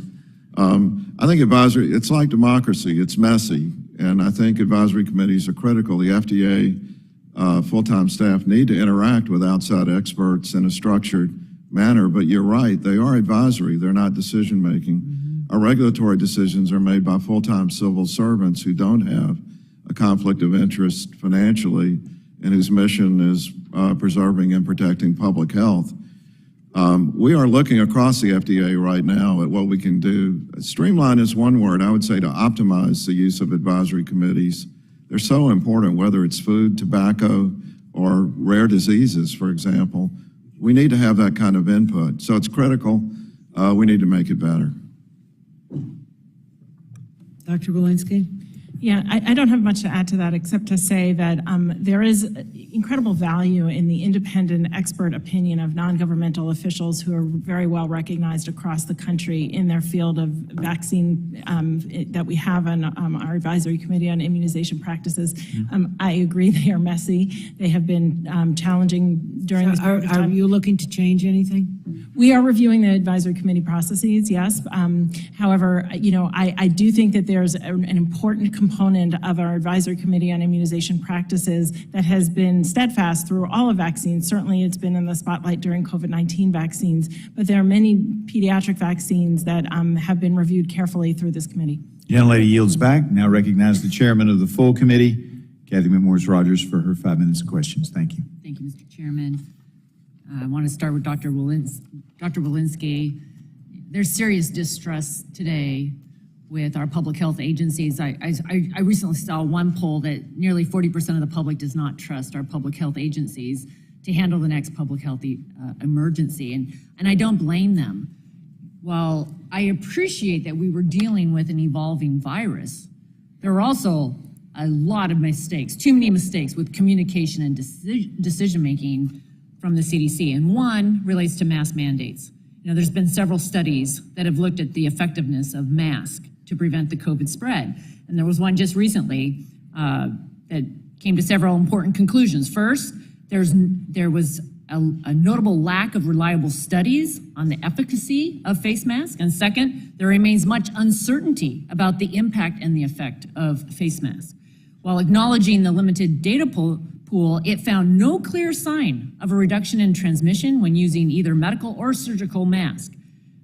Yet today, CDC still recommends masks in schools for all ages, even though the emotional, mental, physical, and educational toll masking is had on our kids is widely recognized. In fact, the CDC is currently the only national or international public health agency that recommends masking 2-year-old children. I'd like you to explain in detail the process and the timeline by which evidence such as this is used by the CDC to update, modify, or necessary withdraw current guidance. Great, thank you for the opportunity to clarify on those points. So I believe you're referring to the Cochrane Review study. This is an important study, but the Cochrane Review only includes randomized clinical trials. And as you can imagine, many of the randomized clinical trials that were included in that were for other respiratory viruses, not COVID-19. Some of them were for COVID-19, just to be clear, but it is very different for COVID-19 because you have a virus that different from flu, potentially different from SARS or MERS, transmits before you actually have symptoms. It's also the case that one of the limitations in that study was clearly stated that people were not actually engaged in the intervention. So you actually have to wear the mask for it to work. Okay. So there Dr. are lots of Walensky? studies now in Georgia. Dr. Walensky, why are we masking our kids today? Thank you. Also, so our guidance for school-based masking is related to our COVID-19 community levels. And fortunately, we're in a place now in this country where most of our country is in green or yellow, has low or moderate transmission or COVID-19 community levels. And in those situations, we actually don't recommend masking. We recommend it for high COVID-19 community levels. So what is your timeline for updating, reevaluating these guidance? Our masking guidance doesn't really change with time. What it changes with is disease. So when there's a lot of disease in a community, we recommend that those communities and those schools mask. When there's less disease in the community, we recommend that those masks can come off. So, okay, so it's just going to continue. We will continue to recommend that when there is high amounts of hospitalization, severe disease, and disease in the community. Despite the emotional, mental, physical, educational toll that we know masks are having on our kids. As you and I have spoken about, yes, indeed, it is important that we recognize that our kids need to be in school. We know that when masking doesn't happen in high COVID-19 community levels, thank you. We'll continue this conversation. Dr. Tabak, just this last weekend, New York Times published an article about the astonishing, horrible learning loss resulting from government recommendations that led to lockdowns and virtual schooling. NIH has a budget over $40 billion. Has NIH initiated any studies looking at learning loss or the impact of shutdowns on childhood development? Yes, we have, both through the National Institute of Mental Health and the National Institute of Child Health and Development. I'm anxious to see those studies, the reports. So I just would ask you to give me that list and where the funding was provided and a summary of the studies. That would be great. And then my final minute here, Dr. Califf, I continue to hear concerns about the FDA having virtual meetings, and especially for innovators and others that have some amazing breakthroughs, being told by the FDA that you can only meet through Zoom, or not even through Zoom. I had one, can't even meet through Zoom. You have to have written correspondence.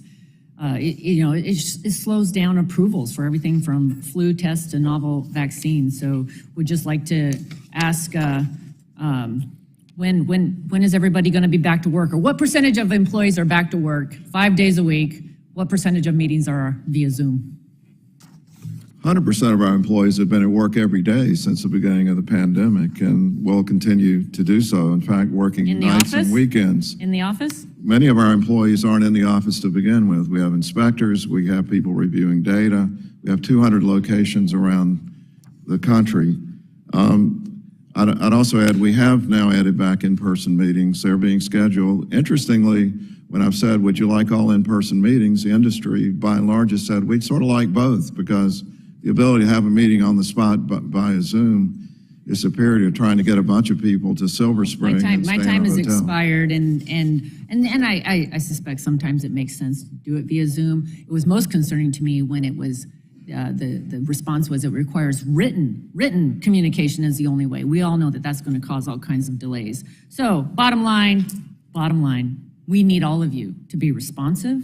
We need you to be accessible, and we do look forward to greater communication between all of your agencies and Congress. We're the elected representatives of the people. Thank you for being here today. Gentlelady yields back. Now recognize the gentleman, the ranking member of the committee, Mr. Pallone, for his 5 minutes. Thank you, Mr. Chairman. As we know, the President has announced that he plans on unwinding the current COVID-19 public health emergency by May 11th. And this is possible because of the work that this administration was able to do to control this disease. This administration orchestrated the largest free vaccination campaign in U.S. history, delivered hundreds of millions of dollars, hundreds of millions of tests to the public, and provided guidance to schools and offices to open safely. And in no small part because of these successes, my Republican colleagues have declared that the pandemic is fully over and that the administration should suspend the public health emergency immediately. This, of course, was the first of the 3 bills that I mentioned in my opening statement that seek to roll back, in my opinion, COVID protections.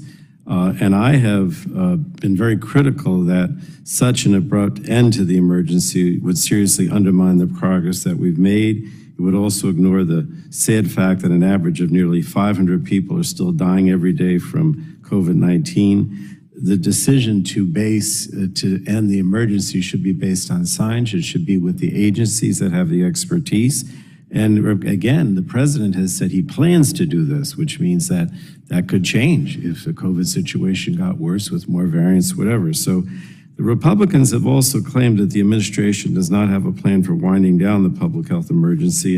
And I'd like to give our witnesses an opportunity to respond to that. I'm interested in hearing how we can continue to protect the health and well-being of Americans and minimize disruption. So let me ask each of you quickly, because I have two sets of questions. How are you planning for the next phase of the federal response to this pandemic, and what should Congress do to help facilitate a smooth transition? Dr. Tabak, I guess 30 seconds or so. The specific effects on us are modest. We will have to work with our grant community for the slight changes that they will have to address when the PHA is over. And Dr. Califf? Our effects are also a little modest because our EUAs are independent of the public health emergency, so we can keep them going as long as we need to. We've been preparing the industry since day one to be ready for the transition. We'll put a Federal Register notice out about exactly how to make the transition as these products go to routine use and no longer used on an emergency basis. And Dr. Walensky? I'd like to be clear that we plan to address this emergency and work towards the safety and security of all Americans 24/7, regardless of whether there's a public health emergency in place. It is the case that when the public health emergency comes down, we lose some of our ability to see the data. We will lose testing data that we have as part of the public health emergency. We will lose other data as well, and we're actively working right now to set up data use agreements so that we will have the data that we need in the absence of those authorities, so that we can see the data and be able to present them back to the American people. Finally, we do not in this country have a vaccines for adults program. We don't have a vaccine program for the uninsured adult as we do for children. And so it would be really helpful, and we're working now to see how we can ensure that uninsured adults will get vaccinated. And as I said, winding down the public health emergency has to be grounded in science, and I think the public experts like yourselves are in the best position to make that decision. But as we look towards the future, can you just briefly discuss how important it is that these decisions are made based on data trends and up-to-date information and not ideology or politics? 30 seconds each. Dr. Tabak? We believe in data. The data is very important to review, and the public health experts need to weigh in once they're able to review those data. Dr. Califf? We have a saying at FDA, "In God we trust, all others must bring data." And I've lived my whole life as a cardiologist, basing my practice on evidence. We need to have the evidence to make good decisions. I think Dr. Walensky's statements about the need for the CDC to get accurate, up-to-date data quickly is absolutely critical to the future. And Dr. Walensky? My job is to provide the best public health science for decision-making. I do that by being informed, and I can only be informed if I can see the data. And so I'd like to be informed so that we can make those decisions and then give them back to you so that you can make those decisions at the local level. Thank you. And, you know, I stress, I know that I'm not arguing that there doesn't need to be oversight of what you do, which is, of course, the purpose of this hearing today. That's a very important function that we serve as elected officials and members of Congress. But I do think that ultimately these decisions about when to start or end the public health emergency have to be made by the agencies and the experts. That's what the statute says. And I don't want to substitute your expertise for ours, because I don't think we have the same level of information that you have or expertise. So thank you, Mr. Chairman. I thank the gentleman, yields back, and we like information too. I will say at this point, the chairs, sub-chairs and chairs have gone over a little bit, but we have a 2 o'clock drop dead, so I'm going to try to be aggressive with the gavel. It's nothing personal. Just going to try to move us along. Recognize Dr. Burgess for his 5 minutes of questions. Thank you, Mr. Chairman. I appreciate your aggression. Dr. Walensky, just a quick follow-up from something Chairwoman Morris Rogers said. You maintained that your guidance is your guidance, But I presume if there's new data that comes forward, you will reevaluate your guidance. Is that not correct? Of course, we're already reevaluating in real time. And just a general statement, look, the country's been through hell with this. Our doctors and nurses on the front lines been through hell. You all in public health have been through hell, and policymakers have been through hell. There's a piece making the rounds currently, a Newsweek op-ed piece written by a doctor, or medical student, more correctly, Kevin Bass, and he observes, "It's clear to me that for public trust to be restored in science, scientists should publicly discuss what went right and what went wrong during the pandemic and where we could have done better. It is okay to be wrong and admit where one was wrong and what one has learned. That's a central part of the way science worked." So it's with that backdrop, and I appreciate so much Dr. to be Kevin Bass making that observation and sharing it with us. Look, no one, you and your predecessors, when this was visited upon us, you didn't know what was to come. And it made things very, very difficult. And sometimes I think it's okay just to have the humility that we didn't anticipate that there'd be that 2-week lag. And when Dr. Fauci came and talked to this in this room about what a good job they'd done with SARS-1, nobody knew at that point about that 2-week lag that might occur from exposure. Now you're infective, and now you're symptomatic and should be isolated.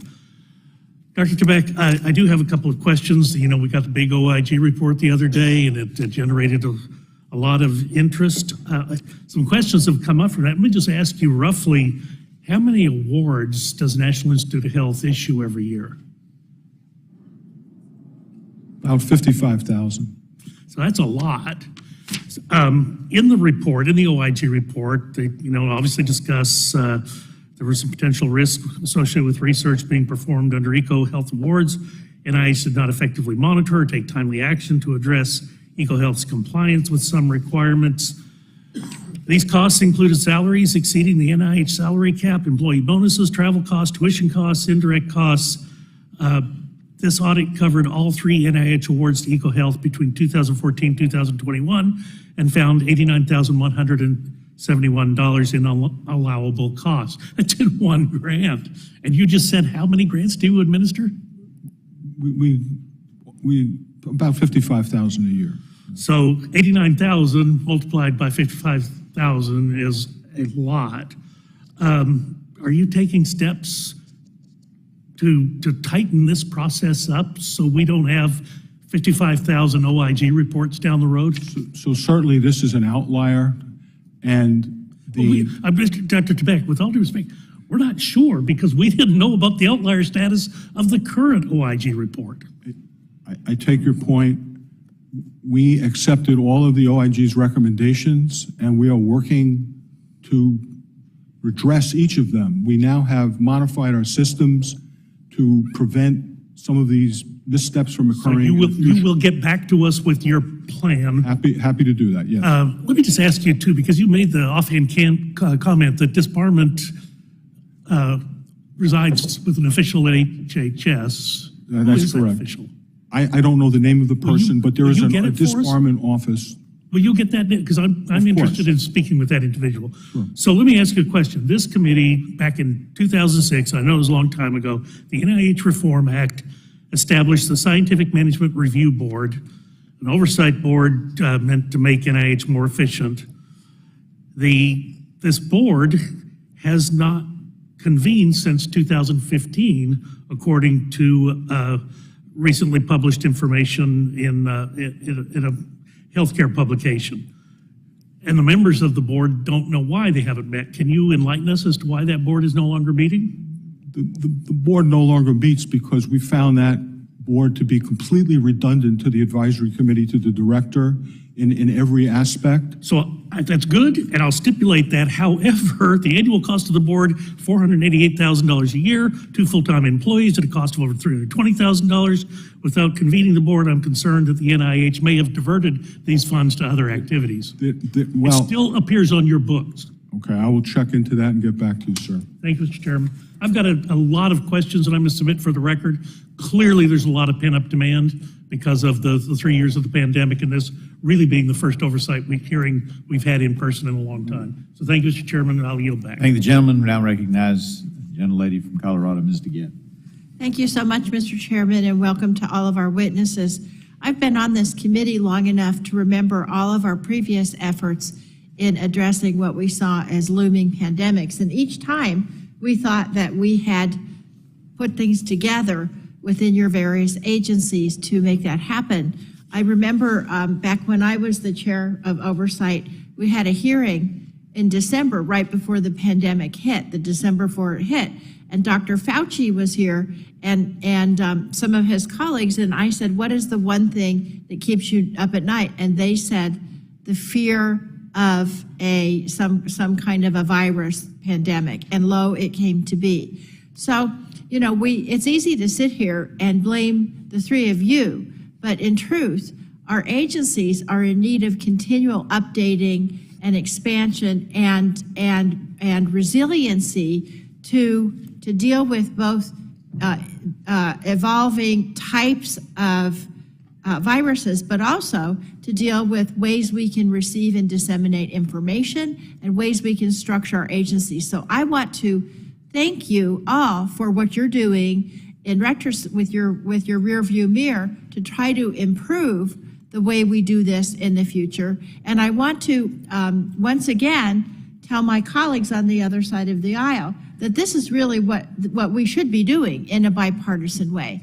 It's all well and good to blame this administration for what started under a Republican administration. It would be easy for me to blame President Trump, but I don't think that blame game is what's going to help us when the next virus emerges. Having said that, and in this effort, I led a delegation last summer to the CDC in Atlanta, where I was joined by Ranking Member Castor, Dr. Ruiz, Mr. Peters, and Dr. Bouchon. Dr. Walensky, we met with you and your staff, and we learned about your attempts to modernize through institutional reforms. Now, since then, I've been really pleased to see that the CDC has issued plans to improve accountability, collaboration, communication, and timeliness, both within the organization and to the American public.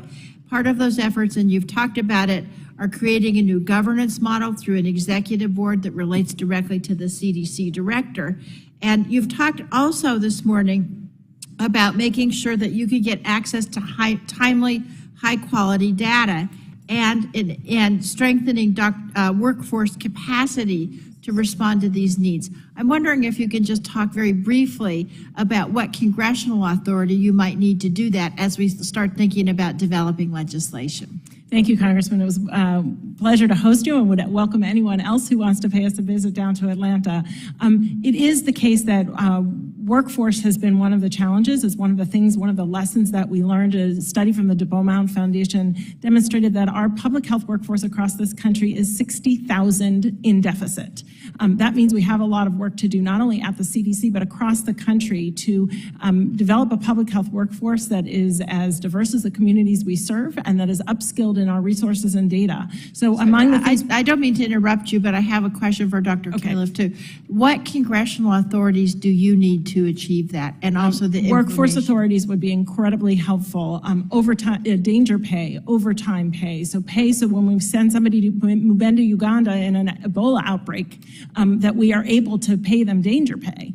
Those things would help workforce authorities. Data authorities would be incredibly helpful so that we don't have to sign 100 data use agreements with individual jurisdictions before we receive the data. That takes months in happening. And then finally, a Vaccines for Adults program, which would be able to provide vaccines for uninsured adults. We have one for children. We look forward to working with you. Thank you. Dr. Califf, Dr. Bouchon and I were very happy to hear you talk about our VALID Act, which ensures the reliability of testing and diagnostic tools for diseases and infections, including COVID-19. I'm wondering if you can talk why you think it's important to authorize FDA to regulate laboratory-developed tests, why it is so urgent, and what we can do. Well, there's a lot of what we do that I think of as the Goldilocks problem. We want to spur innovation. We need our academic medical centers, for example, to develop new tests as new viruses come along. You can't figure out what's going on with the pandemic if you can't make the diagnosis with a test.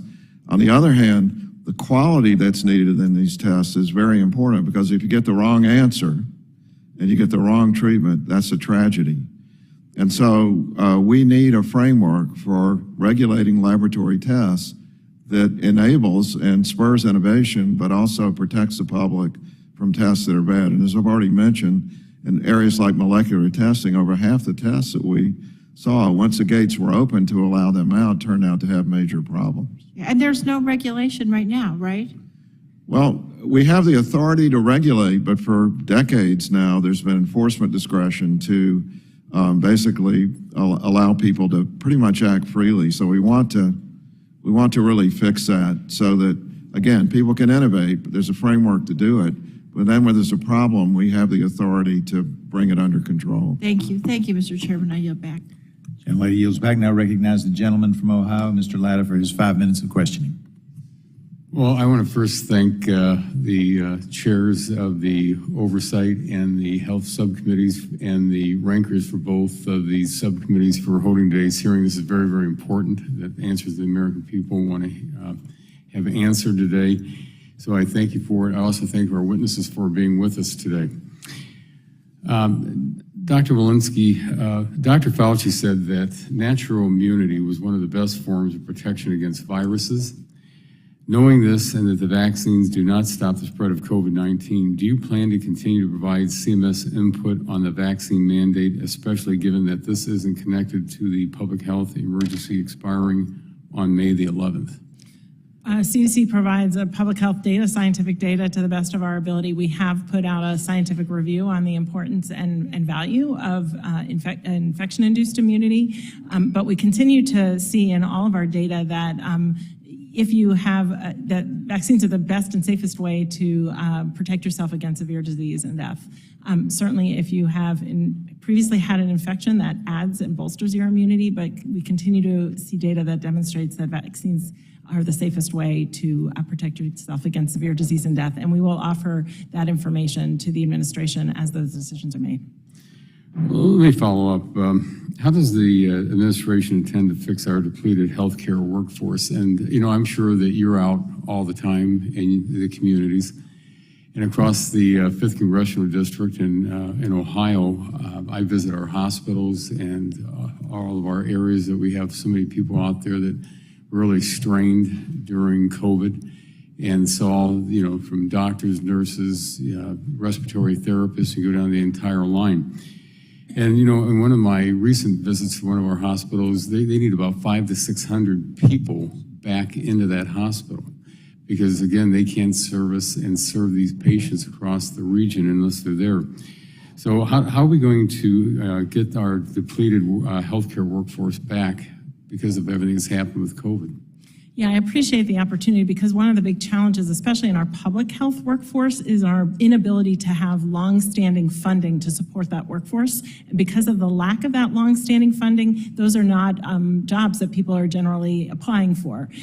When there is not long-term funding, sustainable funding for them. Through the American Rescue Plan, we did put out $3.2 billion to over 100 districts, jurisdictions, states, locals, cities, so that they could work on and develop their workforce. Again, having the workforce as diverse as the communities that they serve, but also upskilling the current workforce. We also have a new Public Health AmeriCorps plan where we're training up to 3,000 public health providers through the Public Health AmeriCorps plan over a 5-year plan. Thank you. Let me just follow up on that real quick, because again, you know, a lot of people say they don't want to be in a certain area. Maybe they don't like rural areas. They want to be in a more urban area. But how are you going to get the people back? Because again, when I look at my area, because I go from urban to suburban to very rural, but we have to get people back in our rural areas for treatment to be able to be out there, because I know, again, that the folks that are in these more rural communities are really putting in the hours and they're burning out. That's exactly right. And in fact, that's the import of the sustainable funding in those areas. People often want to go back to the communities in which they were raised, but there aren't necessarily sustainable funding in those communities for those efforts, and that's a lot of the work that we are doing right now. Thank you. Wait, let me follow up. You suggested several times in the past that fully vaccinated people don't carry or transmit COVID-19. Unvaccinated Americans were demonized, shadow banned, and fired from their professions due to this poor guidance, how does the CDC intend to build America's trust back now? Oh, thank you for this question. So it is true that over time we have seen evolution of our vaccine recommendations, and that is because we've learned a lot about this vaccine. We've also seen evolution of the virus itself.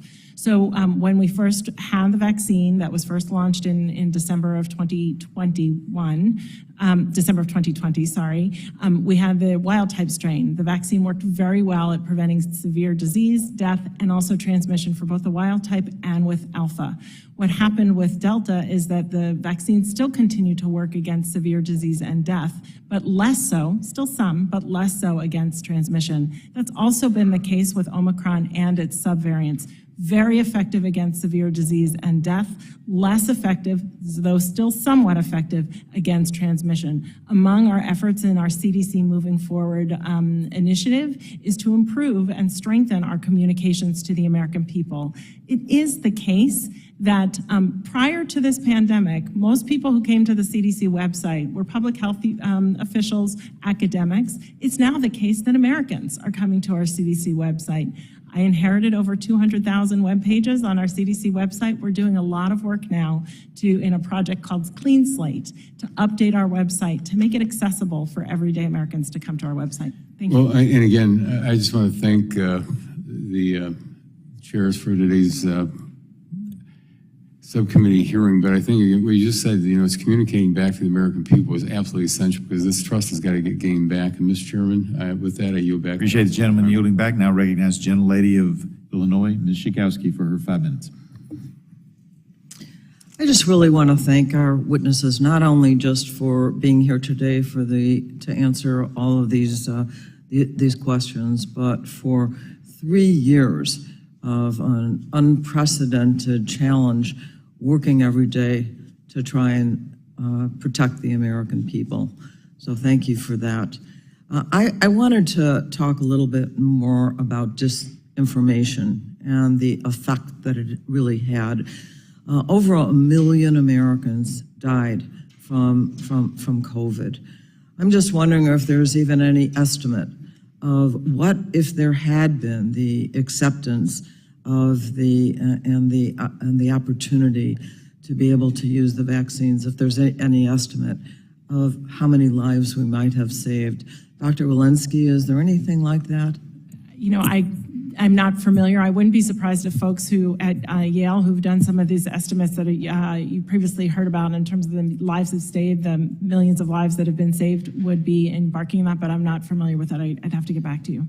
Well, let's just, can you talk a little bit more about what the consequences, does anybody else want to answer that? Yes, I mean, if I may, it's pretty unusual for a person who's up to date on vaccination and had access to the powerful antiviral drugs that we have to die from COVID. It's a rare exception when that happens. So, in fact, there's a great study that just came out last week about doctors.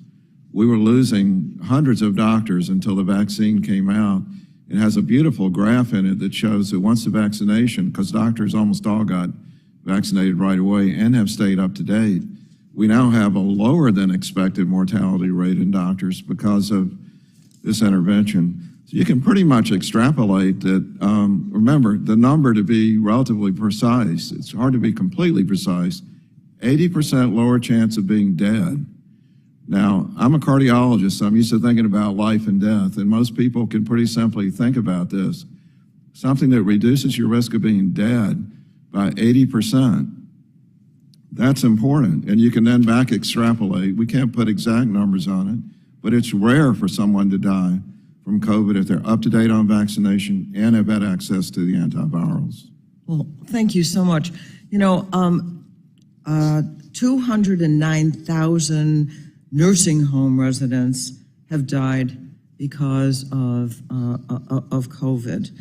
And I just wanted to talk to you about what we can do to address this particular population to make sure that we can keep them safer. I don't know, any Dr. Walensky or whoever.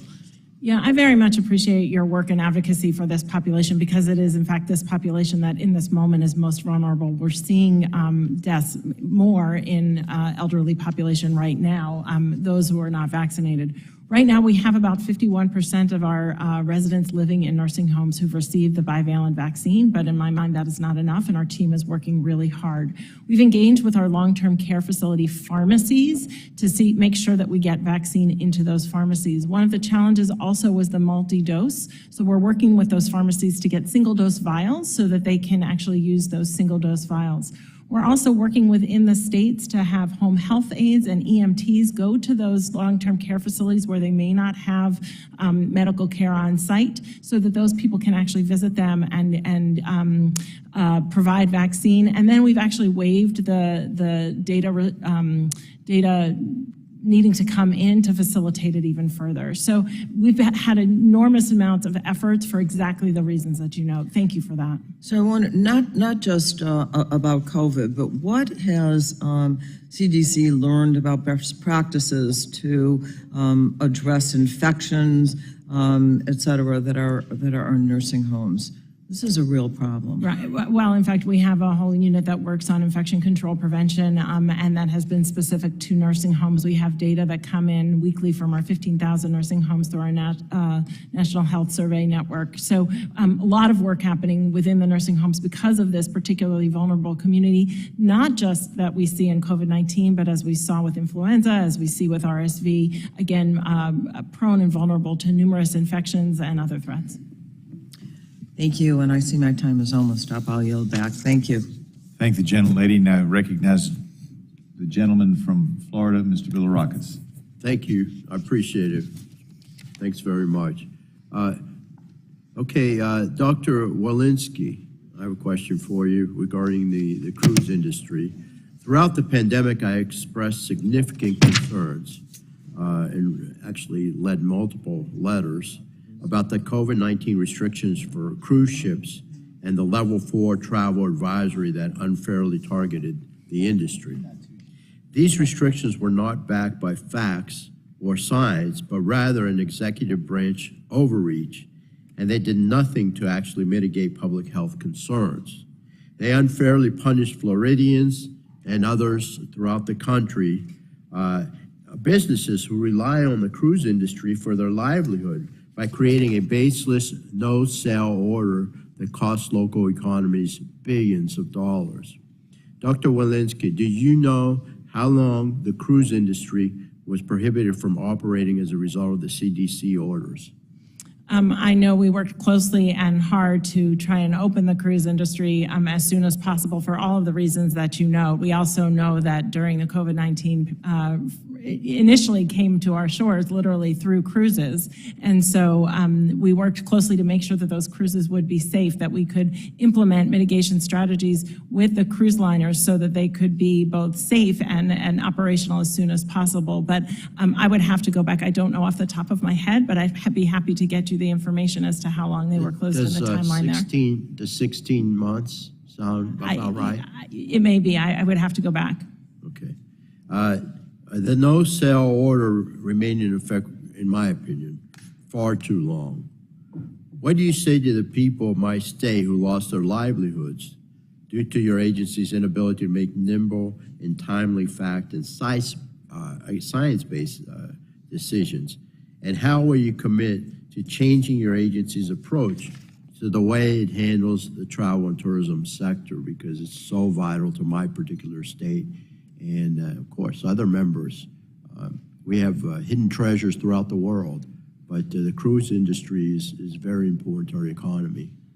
The cruise industry and many other industries have suffered gravely from the last 3 years. And so, what I can tell you is that we at CDC are working to put the science of public health forward so that we can work with across the agencies to create policies that where health is one piece of the puzzle. And so, that is our job at CDC. Thank you. Dr. Califf, according to recent GAO's reports, they reiterated longstanding concerns about the FDA's ability to oversee the global pharmaceutical supply chain, an issue that has been on their high-risk list since 2009. GAO found that the FDA needs to increase monitoring of medical products, manufactured overseas and improve planning for drug shortages. GAO reported that the FDA had vacancies among each of the groups of investigators who conduct foreign inspections. For example, within its foreign offices in China and India, about 1/3 of its drug investigator positions were vacant. Inexcusable as far as I'm concerned. This is a serious issue. Dr. Califf, how much progress have you made in filling these vitally important vacancies?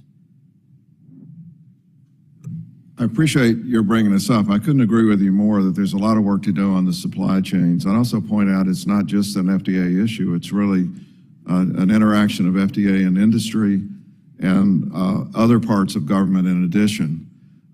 We are, thanks to the omnibus bill now, we have additional hiring authority in these areas to bring on more people, and we're hard at work in doing it. Our numbers of inspections are growing daily now, and we're catching up to what was lost during the pandemic. And particularly in China, as you know, this has been a big issue because of lack of access to entry into China until very recently. So we're glad to provide you with the numbers, and also we'll have a lot to discuss about how to make this better. It is a global supply chain. It's fragile. The only industry where we're not seeing supply chain problems is tobacco, as far as I know, which is not exactly the way I'd like to see it. Yeah, I'd like to see also if you can provide me this information or even give me a rough estimate now as to how many jobs have been filled since the legislation was passed and how many remain. I mean, particularly, with overseas, China and India. We'll get back to you with the details. Please. And happy to follow along with you. I've done a lot of work in China and India myself in my previous life in academia and industry, and we've got to be there because that's where a lot of our supplies are coming from now, whether we like it or not. And I hope we can also fix that and bring more of it back to the U.S. Thank you very much. I yield back. The gentleman yields back now. Recognize the gentleman from California, Mr. Cardenas. Thank you, Mr. Chairman, and also thank you to the ranking member for having this important hearing. The COVID-19 pandemic has taken a devastating toll and highlighted the ugly reality of health disparities in our country. It is our responsibility to learn from these lessons that COVID-19 forced us to confront. Otherwise, people are going to suffer systemic disparities over and over again. And this lens extends to our research infrastructure as well. Dr. Tabak, you note in your testimony that the impacts of the pandemic have not been felt equally across American communities, with Black and Latino and other underserved communities, as well as care practitioners and others on the front lines bearing the brunt of both the physical and mental health impacts of COVID-19. How have these lessons about health inequity informed the approach to our research infrastructure, and how are you ensuring our clinical trials include people from traditionally underrepresented communities and those with traditionally underrepresented lived experiences as we look at the long-term physical and mental health impacts of COVID-19? What we've learned is we have to proceed at the speed of trust in order to engage people from what are very often marginalized communities. We have to reach out, often through trusted advisors, community leaders, to build the basis of why the research that we are proposing to conduct is important. We're also working very hard to recruit a much more diverse workforce. When somebody looks like you, it is easier to engage in what are very important and serious discussions. During a COVID response, we have had specific programs. For example, the RADx Underserved Populations Program, where we reached out to communities to understand why there wasn't an uptake in some of the over-the-counter testing procedures. And so we're using a broad range of approaches. Within NIH, of course, all of our research is being informed by these lessons, certainly not just that restricted to COVID. Thank you, thank you. I also want to pivot to discuss future management and communications during public health emergencies. So, Dr. Walensky, it's great to see you again, and thank you so much for all the wonderful work that you do, and also being one of the facing forward individuals that Americans hear from. So thank you for all the wonderful work you've been doing. You talk a bit in your testimony about the importance of translating science into practical, easy to understand policy. You came to my office and I actually understood what you were explaining to me, so thank you. I'm not a doctor like some of my colleagues are.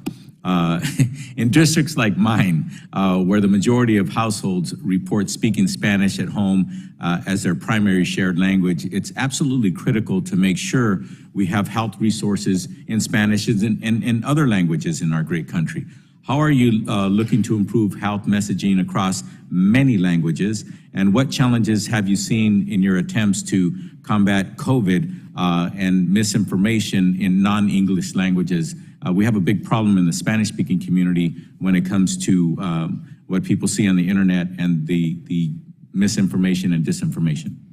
Yeah, thank you for that question. It's been critically important for us to bridge the equity divide that we have seen in this country through COVID-19. So much of what we've done, many of our guidances are not just available in Spanish, but in dozens of languages, actually, and it's critically important. But yet, we still have people who may not be able to access those guidances, either a digital divide, a literacy divide, many other reasons, and even in, many other reasons. So, much of our work has been in how we reach people. Is it through community health workers? Is it through community-based organizations?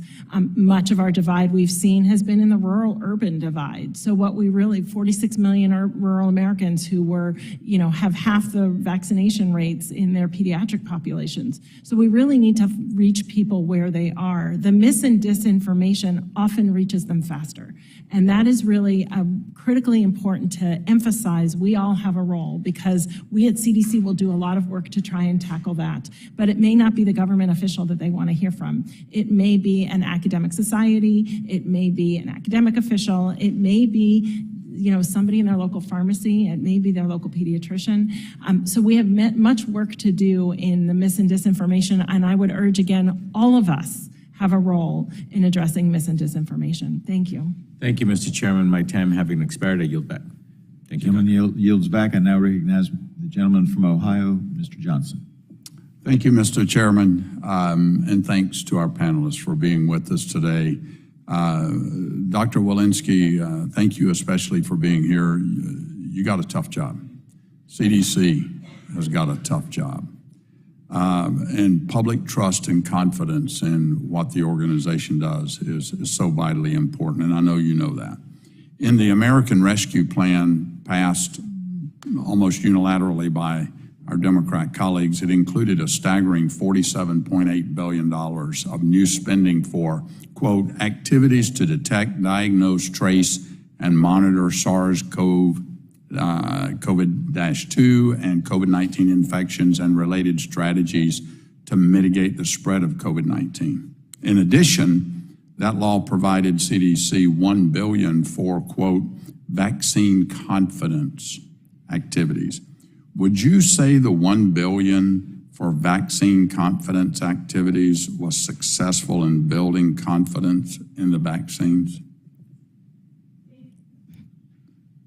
Thank you for that question. I think that what we don't know is what would have happened in the absence of those resources. No, but do you think it helped in instilling confidence? I absolutely know that we have been using those resources. No, but did it improve the confidence level of the public? That's what I'm asking you. Compared to where it otherwise would have been in the absence of it, yes. Okay. But we also well, have I'm not sure that we got our money's worth, because in my district, people tell me not only are they losing confidence in the COVID vaccines, but now other more proven vaccines as well. We're going backwards. A recent study showed that from 2019 to 2022, the percentage of American parents who oppose requiring the measles, mumps, rubella vaccines for school jumped from 23% to 35%. This is dangerous, and it's because people do not know who to trust. is a crisis of confidence in our public health authorities, including the CDC after a series of major missteps in the last couple of years. This is exactly why we need to have this hearing today. So, Dr. Walensky, continuing on, do you know how much funding the American Rescue Plan gave CDC to conduct or to support contact tracing activities? I would have to get back with you to have that specific Please. number. Do you know how much money from the recent omnibus does the CDC plan to spend on contact tracing activities? I would have to get back with you on that specific number. We're no longer endorsing Do you know? contact tracing specifically for COVID-19. Okay, do you know how much was provided for staffing? Again, I won't be able to give you specific numbers on any of these, but I'd be happy to work with your staff to do so. Okay, I'd appreciate it if you would get back to me on that. Then is it fair to say that the CDC has, through grants, technical assistance, and research, spent billions of dollars over the course of the COVID-19 pandemic on supporting contact tracing activities? Again, I don't know the specific number off the top of my head, but what I would say is it's contact tracing, mitigation, testing, It's been allocated outreach. though, right? Contact tracing, billions has been allocated and approved to the CDC for that purpose. I would need to get back to you specifically on What the is your line items. What is your contact tracing staff doing now? Well, I'm not sure that we have contact tracing specific staff. That at answers my CDC. next question. Well, I do want to say, though, that we had 2,500 people deployed who had, into our response, who had full-time previous Well, jobs. you kind of answered my next question. I asked this because I was surprised to find out that as of last Friday, the CDC's contact tracing website hasn't been updated since February of 2022 during the Omicron surge. The CDC has not changed or updated its guidance in a year. Adding insult to injury, there is a notice on the contact tracing webpage stating that, quote, CDC is reviewing this page to align with updated guidance. This notice has been on the website since August 11th, 2022. This means the CDC's contact tracing guidance has been undergoing alignment for 181 days. And Mr. Chairman, I would ask unanimous consent to put these website documents into the record. So when we talk about CDC losing its credibility, it's things like this. CDC and its supporters argued as recently as December 2022 that it needed billions of dollars for, among other activities, contact tracing.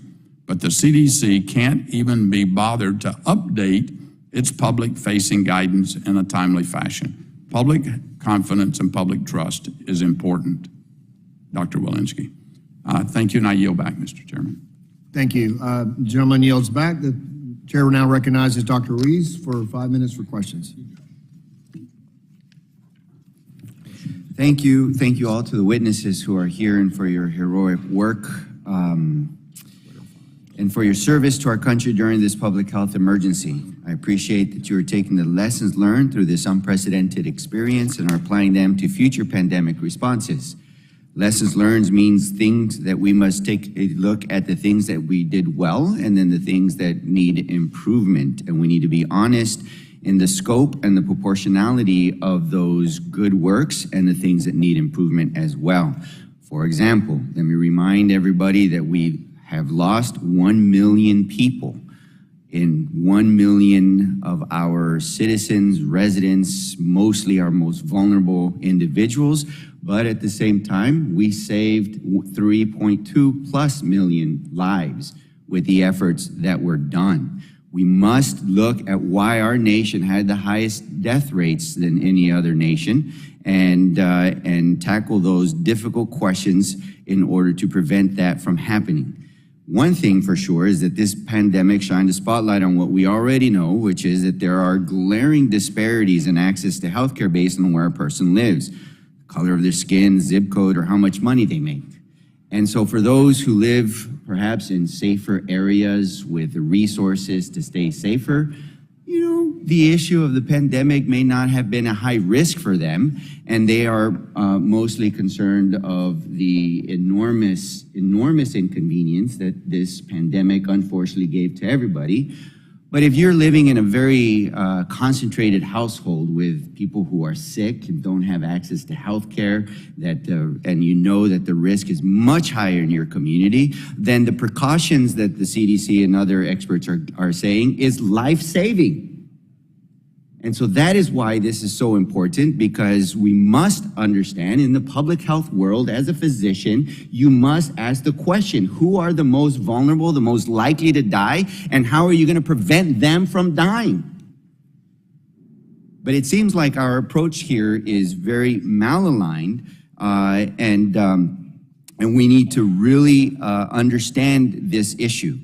In my district, for example, the Coachella Valley Volunteers in Medicine and the Desert Healthcare District in Southern California work to address these issues to run testing sites and vaccine clinics in the least served areas of the community, the hardest hit, hardest to reach, for the homeless under the bridges, for the farm workers in the workplaces, for the most vulnerable uninsured at their churches. We took care to the people, and it helped. Together with my office and even myself rolling up my sleeve, inoculating, conducting the testing in Spanish and English, we met people where they were, reducing barriers that people often face in getting the care that they need, like a lack of transportation and the ability to take time off of work. And I applaud the Biden administration for implementing programs to help level the playing field through the HRSA and the CDC programs that distributed vaccines directly to our community health centers and the retail pharmacies who service the very communities that traditionally have lower access to care. And this was a response because of governors who did not follow the equity rule, did not believe in this approach, and did not allow the monies to go to the hardest to reach areas. As a member of this committee and as the ranking member of the Select Committee on the Coronavirus Pandemic, I truly want to understand what we have learned about best practices in addressing inequities and how the agencies here today are applying those lessons to close the gap in our pandemic response and ensure equal access to care for all. Dr. Walensky, what did the CDC learn about the tools needed to address health disparities in the COVID-19 response, and how is CDC incorporating these lessons into a strategic reorganization to make equity a strategic part of our effort in future healthcare pandemics? Thank you, Dr. Ruiz. You note what we learned in COVID-19, but what we have known in infectious diseases all along, which is infectious diseases go to the most vulnerable. That is how they work, and that is how they, it happens in HIV, it happens in hepatitis C, it happened in COVID-19, it happens in influenza. We knew that that was going to be the case, and we immediately put out resources once we had them in order to address exactly as you did. Go to the community-based organizations, go to those trusted messengers, make sure you have crossed the divides where people might not be reached, because we know that it's going to be the elderly, the vulnerable, those in multi-generational households, those who, when you say you should isolate, actually don't have any place to isolate to. Right? And so that was the work of CDC. We have developed, 8 weeks after I came into office, I declared racism a serious public health threat. We developed an Office of Equity. That Equity Office now in our reorganization announced 2 weeks ago will be reporting immediately into the immediate office of the director. And we're looking forward to continuing those efforts to address equity issues. Thank you. Gentleman yields back. Now recognize the gentleman from Indiana, Mr. Bouchon, Dr. Bouchon. Thank you, Mr. Chairman. I want to start by saying to all of our witnesses, I appreciate you being here, and I know your jobs are very difficult. The last 3 years have proven a rough time to work on public health issues. And while I believe most public health officials work in good faith, including you all, I also believe that you and your predecessors have at various times been pressured by your respective White Houses to take certain actions or make certain statements in order to achieve political objectives. Again, previous, current, and I just want to say that I cannot understate my disapproval for such behavior. It's so important that our public health agencies be places of science and transparency, and if they are not, the American people find out, trust is destroyed, and then what reason do citizens have to listen to further advice? So we all need to work together to reestablish the trust in our public health agencies. Dr. Walensky, I'd like to discuss one aspect as it relates to vaccine mandates. I want to make it clear, I support vaccination. I'm personally vaccinated. as is my family. That said, I strongly believe that any medical decision, medical therapy, is the decision of an individual and not of the federal government. Beginning in 2021, vaccine mandates were imposed across the country, and as a result of these mandates, unvaccinated people were fired from jobs, excluded from higher education, even denied organ transplants, and punished by judges in probate hearings and child custody cases. And finally, many were kicked out of our military. The prevailing argument for the mandate was this: the more people that got vaccinated, the less the virus would spread. It's my understanding that from the start, the vaccine manufacturers provided evidence that vaccines were safe and effective at reducing the severity of infections, but from the start, they did not provide evidence that COVID-19 vaccines provide sterilizing immunity, preventing transmission of the virus. Is that correct, Dr. Walensky? Yeah, let's just, so the clinical trials actually did not have an endpoint on transmission, but ultimately through both the wild type and the alpha variant, there were data that were released in the New England Journal that demonstrated that they did prevent forward transmission for the wild type and alpha variant. Yeah, and you said that earlier in the hearing. The question is when did that happen? What was the date that that happened? I couldn't give you the date of the New England Journal piece, but I could tell you that by the time we saw Delta at the end of July of 2022, we knew that transmission. Because in 2021, March 2020, you said vaccinated people do not carry the virus and don't get sick. That was based on previous information. That's what you're saying. It was an evolving situation. That was based on the wild type and alpha, yes. Okay, so that clarifies why the CDC said what they said at that time, I guess. And so I'd like to really know specifically when the CDC knew that vaccines did not prevent transmission, how early in the process. And the reason this is important, and I know you said that you don't know the exact dates of the article and all that, but you know, the CDC continued to support vaccine mandates throughout all this and still do, even though we have knowledge now that although they're very effective, again, I've been vaccinated, I wish everyone would get vaccinated, that they don't prevent transmission, at least the current variants. So why mandates?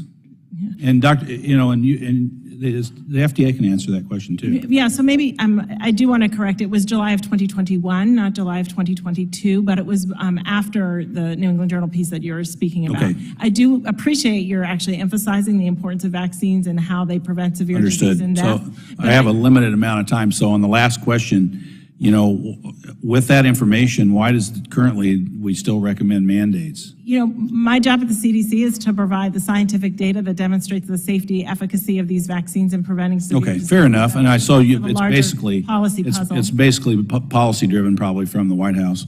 And you know, the White House says their executive order requiring COVID-19 vaccination for travelers to the U.S. is based on CDC's advice, but what you're telling me that you've given them advice, and they're quoting you and saying that they're maintaining this vaccine for people to come in, even though we've just now discussed the fact that we know that it doesn't prevent transmission. It'll prevent the individual from getting really sick, but it doesn't prevent the risk of someone coming into the country and spreading it to other people. As well.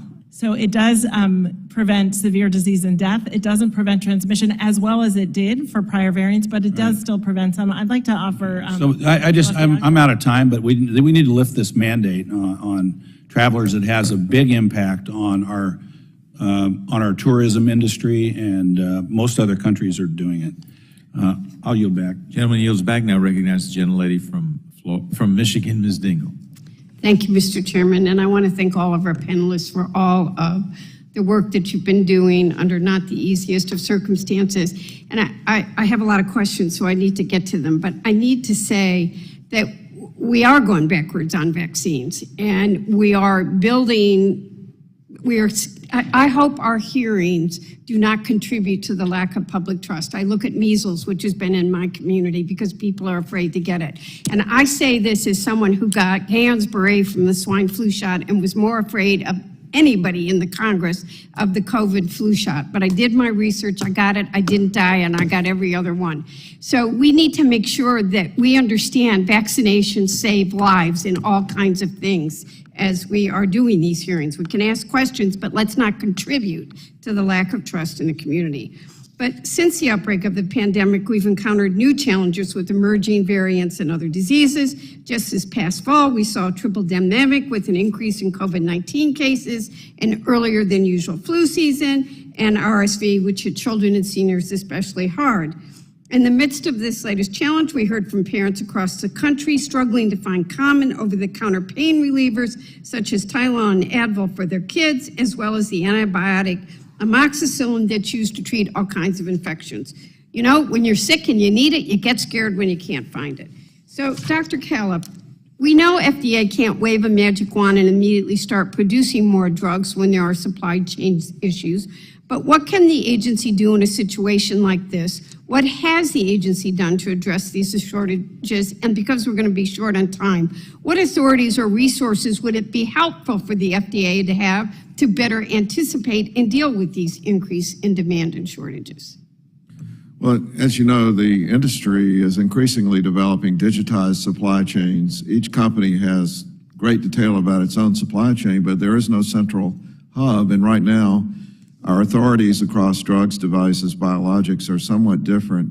None of them are as complete as they need to be. Particularly, we need for the companies to notify us when they see a shortage coming, whether it's because of a manufacturing problem, which currently exists for the most part, or because there's a great increase in demand that they're forecasting that will outstrip their ability to manufacture the product. Ultimately, I'd like us to envision 10 years from now a digitized supply chain that could undergo stress testing like we do for banks and the financial sector now. So, for the record, could you tell us later in writing if there's something Congress needs to be doing to give you more support so we don't have to? Yes, we'll give you a list. It gets into details because I want it's like details, but we'll do it. I think all of us would like to see that. I'd like to now turn to another over-the-counter drug issue. When the pandemic was declared, we saw an increase in demand for another commonly used drug, hand sanitizers.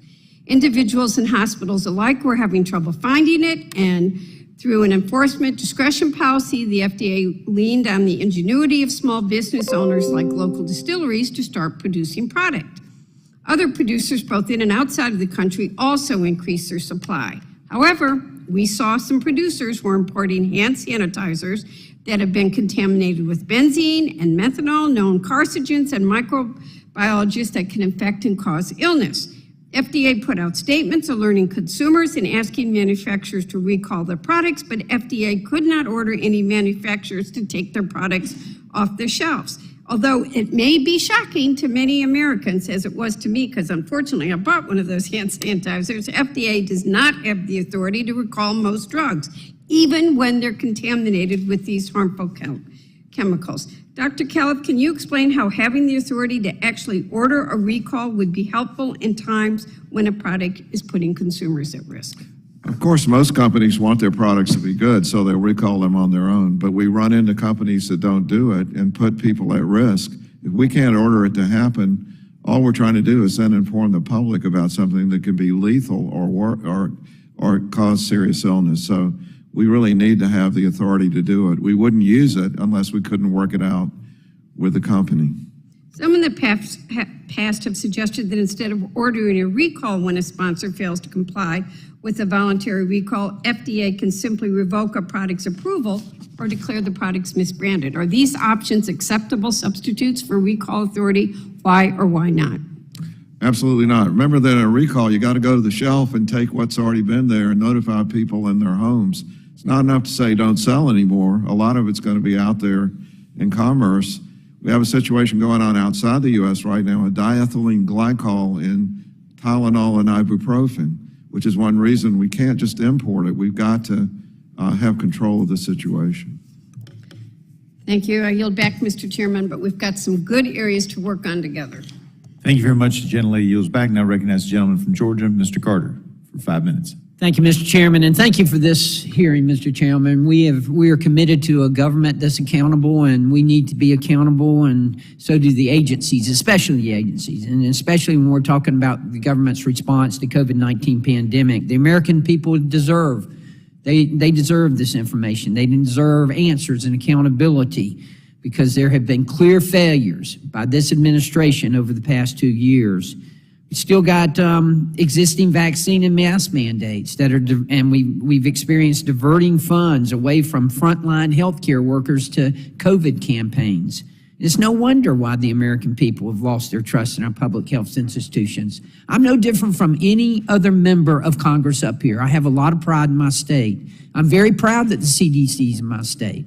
But I'm very concerned about the public perception right now of the CDC, especially after what we've been through. That is of concern to me as a native Georgian and as a representative from the state of Georgia. So, Dr. Walensky, I hope that you'll help me with this. But I want to start with Dr. Tabak because there's something that's very important to me as a healthcare professional, and that is gain of function research. I want to ask you, in the fiscal year 2023 omnibus, section 2315, there was a provision included that would ban the funding of HHS dollars towards certain types of research involving pathogens of pandemic potential or biological agents or toxins that are at risk to be a severe threat to public health and safety, effective immediately. This ban is in effect until the agency conducts certain review and oversight of protocol, and it can't be lifted. It cannot be lifted without the appropriate notice to Congress. My interpretation of this provision is that it's a ban of gain of function research. And we may have a different definition of gain of function research, but I want to ask you, can you please speak to how NIH is implementing this provision? So we do need to have a short conversation about gain of function research. That's a generic term, and it gets us in all sorts of trouble. The type of research that you and everybody is concerned about is a very narrow portion of that, where you take, for example, a virus and attempt to make it more transmissible, you attempt to make it more pathogenic. Okay, I'll accept that, and I appreciate that answer. That's what this was intended for in the omnibus. And my question is, are you implementing this? And we currently are not funding that type of research. We have nothing in that category. The NSABB, which is an advisory committee to the USG, just provided a set of draft recommendations, which will presumably tighten our approach to this type of research. Once the report is finalized, which we expect will occur very shortly, I will send a memorandum to the Secretary of HHS, and he in turn, I presume, will reach out to the NSC and to the OSTP to convene a government-wide effort to update the framework with which we work in these. I want more. I want to hear more than just the effort. This has to be done. So what you're telling me is that it has been done, and it's been done immediately. And I'll accept your limited definition of gain of function research. That is okay. The definition. Then it goes on to say that in the 2023 omnibus that we ban the funding of pandemic potential research in foreign countries of concern. And we define foreign countries of concern as China, North Korea, Russia, and Iran. Can you tell me, has that been done? There is no funding of EPP research in any foreign country today that is sponsored by NIH. Has there been in the past? No. There has not been in the past? There has not been in the past funded by NIH related to the SARS-CoV virus. Many years ago, there was EPP research conducted in the Netherlands, and that was an influenza. Okay, let me ask you one other thing. This legislation also mandates that all funding for the research be stopped no later than 60 days after the bill is enacted, and that's the end of the month. Can you commit that your agency will fully comply with the law? Fully comply with law and completely defund any relevant grants at this time? We have no current grants funded, so there's nothing to defund. Okay, so I just want to make sure I'm clear. You're not funding anything with your limited definition of gain of function research, nor have you in the past. Yes or no? In the past, there was funding in influenza research, but currently there is no such research funded. And there will not be in the future. We have no plans that I am aware of. Thank you, and I yield back. Gentleman yields back now. Recognize the gentlelady of New Hampshire, Ms. Custer. Thank you so much, Mr. Chairman, and thank you to our witnesses. This is a challenging time over the last 3 years, and I admire your patience. I can't help but think, honestly, if the former president had just taken the vaccine on television in January when he apparently took it in private, thousands of lives could have been saved. So I'm grateful for all that you do. It's been 3 years since COVID-19 flipped our lives upside down and changed our world, and I want to acknowledge what the federal government has accomplished to save lives and keep our economy safe, as well as identify areas for improvement. And I thank Mr. Bouchon for his comments that under several administrations you've been challenged, and I think we can work together going forward. So I want to focus on two specific issues. First, the need to improve collection of real-time data to help us assess pandemic threats. And second, the need to facilitate data sharing to enhance our responsiveness to pandemics and other public health challenges. At the start of the pandemic, the U.S. did not have an efficient system for collecting real-time data. This made it difficult for public health officials to understand how to respond to the pandemic.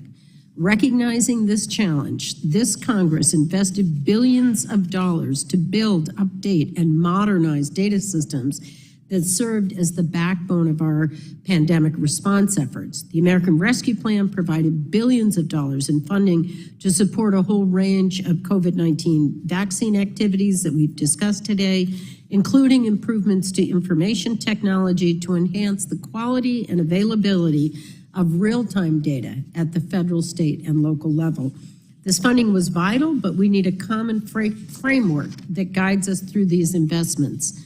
Last Congress, I worked on bipartisan legislation to provide such a framework through immunization infrastructure modernization. Dr. Walensky, why is safe and secure collecting and reporting of public health data so important, even beyond COVID, and what has hindered state and local health departments from bringing their systems into the 21st century? Yeah, I appreciate all of your efforts here, especially in immunization. What I can tell you is through our data modernization efforts, we're standardizing how data are collected, and we're creating similar highways so that data from jurisdictions from your districts can come into CDC, and then we can deliver them back to you in real time. You can see what's happening around you. Some of the limitations that we have, maybe I'll just say, those efforts have been successful. Prior to the pandemic, we had 187 healthcare facilities that could give us real-time data. We now have 22,000. We're not where we need to be, but because of those efforts, at the beginning of the Mpox outbreak, we had 28 states that could actually give us data electronically, and we were getting them in real time. Oregon Health Community Center has saved 140,000 person hours because they're no longer submitting to us data by fax. So those data modernization efforts are paying off. We need congressional help in our data authorities. It took us 6 months to get data use agreements in the beginning of COVID-19. It took us 3 months to get data use agreements in the beginning of the Mpox outbreak so we could see how immunizations were rolling out in communities. Those immunization efforts specifically help us see where we need to do further outreach. Are vaccines reaching where the disease is? Where do we need to do further outreach? And important, those immunization data provide us opportunities to provide you back the information that you want, which is, do these vaccines work? It is because of those immunization data that we were able to be the first in the world to provide vaccine performance on the Jynneos vaccine. Thank you. Great. So the second problem with to have the data is data sharing. We need a clear need for efficient data sharing between all sectors, the public health leaders, government, to ensure that healthcare resources are directed to those communities most in need. Recognizing there are barriers to complete integration, what can Congress do to help facilitate better data exchange needed to respond appropriately to the next pandemic? So that would specifically be the data authorities. So data authorities in immunizations, data authorities, to this day, I can't tell you who's immunized in the hospital. And we are going to lose our capacity to look at laboratory testing in COVID-19 at the end of the public health emergency. So it is those data authorities, the sharing of data from local districts to the states, to CDC, so that we can fluidly share it back to you, so you know what pathogens may be knocking on your front door. Terrific. Thank you. I look forward to working on a bipartisan basis to get that passed. Thank you. Thank you I so yield much. back. Thank the gentlelady, and now recognize Mr. Duncan of South Carolina for his 5 minutes of questioning. Thank you, Mr. Chairman. This has been an interesting hearing. I first off want to thank you all for all the efforts that you put forth during the global pandemic crisis. Dr. Tabak, you may want to talk to staff and amend your definitive answer on gain-of-function grants or sub-grants that flowed through NIH. I think that would be important. Dr. Walensky, you're a medical doctor, so outside of residency, did you ever serve in a hospital as a hospitalist, clinical practitioner, or anything like that? I was the chief of infectious diseases at Massachusetts General Hospital for the 3 years prior to the pandemic, and clinically practiced for 25. Thank you. Oftentimes, doctors prescribe off-label pharmaceuticals and treatments. Is that correct? Yes. Did you ever have an instance where the CDC directed you as a doctor, getting between you and the patient, what you could prescribe off-label? Certainly, as you make clinical decisions, you look at guidance, but at an individual level, those guidances are intended at population Guidance, level. but not directives, right? I'm sorry? Guidance, but not directives. No, guidance, but not directives. Right. So I'm concerned that during the COVID pandemic, that the CDC, through various sources, and it could have been HHS funding through CMS, got between the doctor and the patient by telling doctors that you could not prescribe off-label treatments for their patients. The doctor is educated, he has clinical experience, and should be able to treat that patient however they see fit if they think that is the best. I don't care if it's a knee replacement or if it's COVID-19 treatments, that's the doctor's decision. Would you not agree with that? I would challenge a premise that we at CDC have guidance on how, and definitive guidance on how prescribed drugs are prescribed. What I would say is that in CDC, we have clinical recommendations for... In the essence of time, let me just say that we witnessed, I talked to a lot of doctors, that they were told by the administrators of the hospital, because that was pushed down from Washington, D.C., that you couldn't prescribe certain off-label therapeutics, even if the doctor felt like that was how they wanted to treat that patient. We could have a further discussion about that, but I don't believe that was related to CDC guidance. Then why were the doctors being told that by their administrators? Well, so we are the public health agency, not the prescribing agency. Was that an HHS issue? Was it a CMS issue?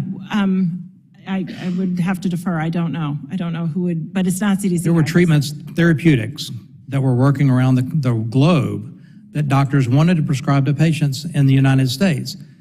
Would you also agree that people following the guidelines of CDC that treated patients with remdesivir or whatever that died? Would you agree that patients died based on those treatments? There are COVID-19 treatment guidelines. Those are guidelines come out of the NIH, and I'd like to pass it to Dr. Tabak, if that's okay. So the treatment guidelines that Dr. Walensky refers to are a compilation from NIH as well as outside experts across the country. I get guidance, sir, and I appreciate guidance. What I've been told is doctors were told they could not use certain therapeutics that they thought might be in the best interest of treating that patient and saving a life. Patients died based on the treatments that were pushed down from Washington, like remdesivir. Patients died in this world. And doctors make better decisions than when government gets in between that doctor and patient relationship. I'd love to have a further follow-up, but I agreed to yield some time to Dr. Burgess, and I yield as much time as I have left. Gentleman yields. Dr. Burgess. I thank the gentleman for yielding. Dr. Walensky, I just had a follow-up question. Thank you for hosting me last October when I came down to CDC. And as you remember, one of the things that I've been terribly concerned about is the excess mortality, the fact that life expectancy, according to your website, life expectancy in the United States has declined to its lowest level since 1996. Granted the COVID deaths, granted the fentanyl deaths, methamphetamine, diseases of despair, but I'm not sure that we're not missing something. And I want us to be very thorough in looking at the data, and that's where I ask your help, because CDC is the data repository in the country, is there something 5 years from now we're going to look back and say, I can't believe we missed that? So that's my concern, that there is something hidden within all of this in the excess mortality that we should be, where our focus should be now. Yeah, thank you for that question. So we have different ways of looking at deaths. We have aggregate data that come from the Departments of Health. We have line level data also that lag a little bit. And then we have the death certificate data where we have the most definitive information that we are going to get based on how that death certificate is filled out. Those death certificates are filled out with an underlying cause and contributing causes. And we look at that for COVID-19 and other related deaths. It is the case that there's COVID as an underlying cause, but then many other causes, as you know, opioid-related causes, and then lack of access to medical care. Emergency departments, ICUs, people had surgeries deferred. Yeah, so that's a lot of what we're looking at right now. I'll need to yield back, but I'm going to submit a question that I'd like a response in writing. Thank you, Mr. Chairman. Thank you, Jeff. Gentleman yields back to the gentleman. Gentleman yields back to the chair. The chair recognizes the gentlelady from Delaware, Ms. Blunt-Rochester, for her 5 minutes. Thank you, Mr. Chairman, for the recognition, and I want to thank the witnesses. I want to thank you not only for your work, but your work during one of the most challenging times in the history of our planet. As I sit here, I was thinking about the physical, the mental, the economic toll that it has taken on all of us, and the fact that there was so much that we did not know. And so I just want to commend you, because I know you're sitting here and getting some very tough questions, but it was also something that we collectively went through and are still going through. I have a family member who died 2 months ago from COVID. So I want us to remember this was unusual. And that even as we ask our questions, that we remember we are still in this together. I'm glad that you brought up workforce needs, data authority, supply chains. These are all things that have impacted every single piece of this, including research and development and innovation. I know in its 76 years, the CDC has never faced a public health emergency of this magnitude. So it's not surprising that there were a lot of lessons learned for all of us. And one of the things that we learned is that the CDC lacked critical data when COVID-19 emerged, resulting in an incomplete national picture of this global threat. I'm glad there were a lot of questions already asked on data authority, but Dr. Walensky, what kinds of questions would data authority allow the CDC to answer? Can you give us a few examples also of how data authority could have helped in federal decision-making? Sure. What fraction of people in the hospital are vaccinated?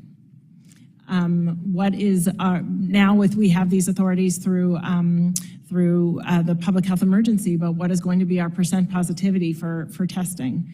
In MPOX, before we had all of our data use agreements signed, is who's getting vaccinated? So those are key things as we're in the position to make important decisions. We're making those decisions without the benefit of data that exist, and makes it harder to make them. Thank you.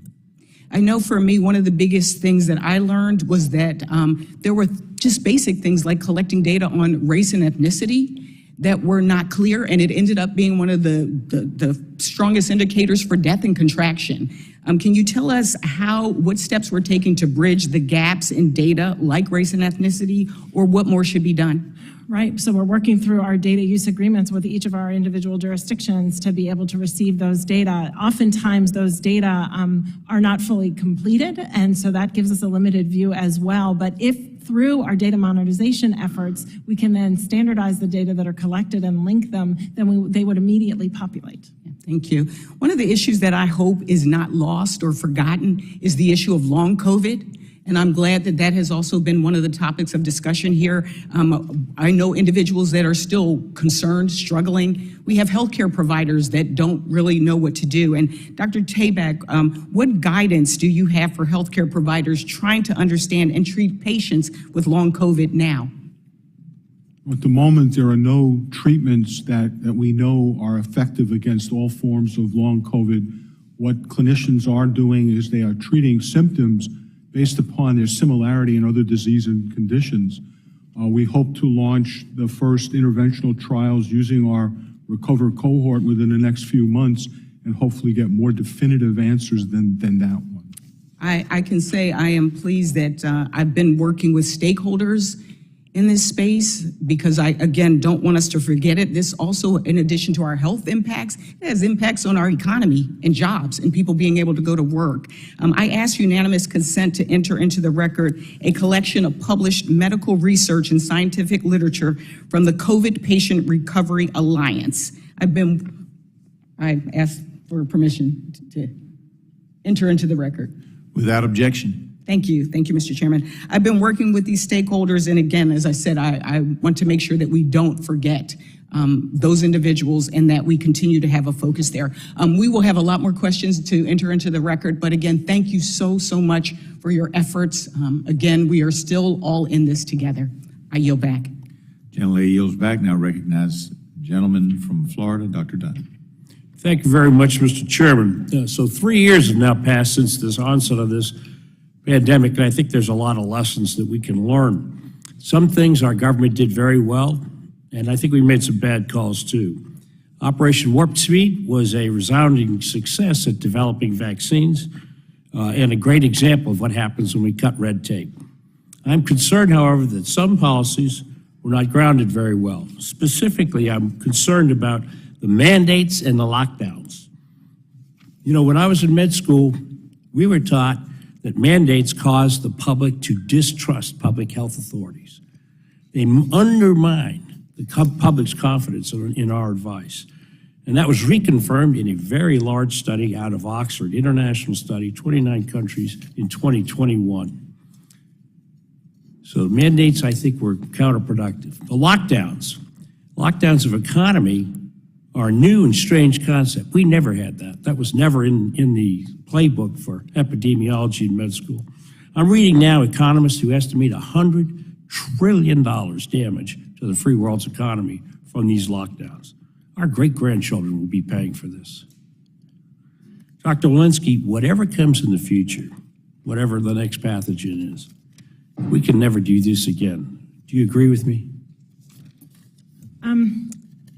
I agree that we should do everything in our power not to have it happen, but I will tell you that I was a practicing clinician in March of 2020, and we had a morgue sitting outside the hospital. And so when you can't take care of a motor vehicle accident and you can't take care of a brain tumor, extraordinary measures are necessary. I would very much like to never be back there. But the lockdowns didn't help. So, I mean, what happened it was an if-then, but that's not like you got any gain out of it. I do think when there are lockdowns, there's there's decreased need for things like motor vehicle accident care. So I do. We locked down our whole economy. Let me move on with the time here. So another concern I have is our failure in diagnostics. We've known for over 10 years that the principal source of immunity, the principal mediator of immunity to coronaviruses are in T cells, not B cells. However, to this day, we lack coverage for any cellular immunity testing in this country. That's the T cell testing that you see. NIH and CDC have ignored this kind of testing despite the fact that we know this. This is the way that coronaviruses are principally, to the degree that we have long-lasting immunity from any coronavirus, it's mediated in the T cells. Still no coverage.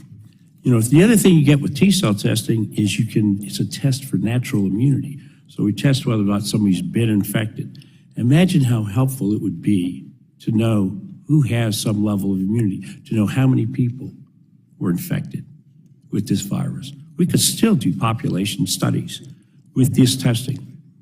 You know, Dr. Tabak, would you commit to the NIH studying some T-cell immunity? So in fact, we are having conversations now through our active consortium, which is a public-private partnership, federal agencies and industry, to do just that, to look at T-cell readout.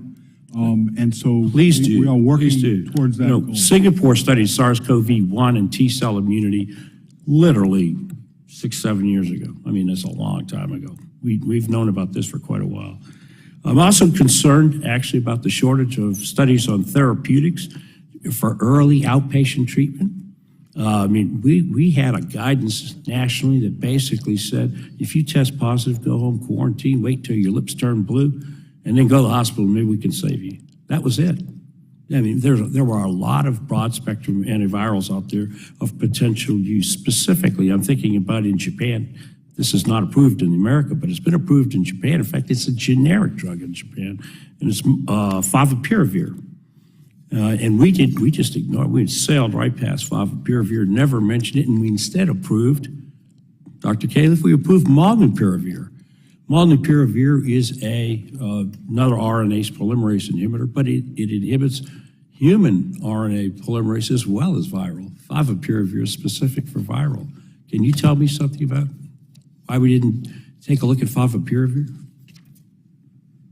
Of course, the FDA will look at anyone who brings us data and seeks approval. So I'll have to go back on the specifics of this, but molnupiravir, as I know you know, had randomized clinical trials that it brought.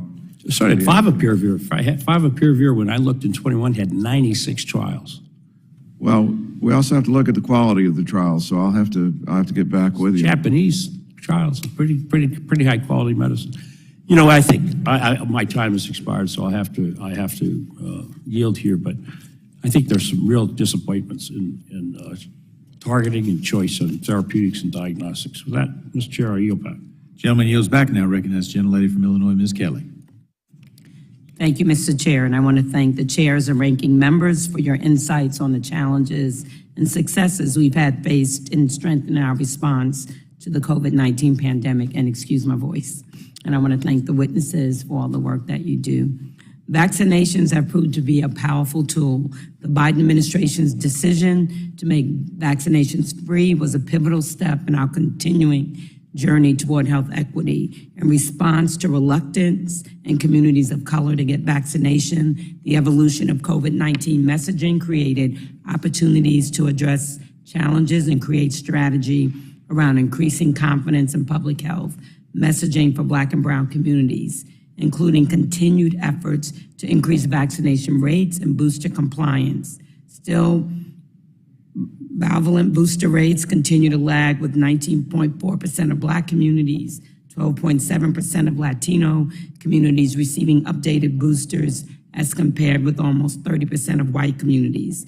Dr. Walensky, considering the pending PAPA reauthorization, are there key learnings from COVID-19 that will help to increase Black and Brown awareness and uptake of public health strategies during the ongoing pandemic and other future public health emergencies? Because there will be others.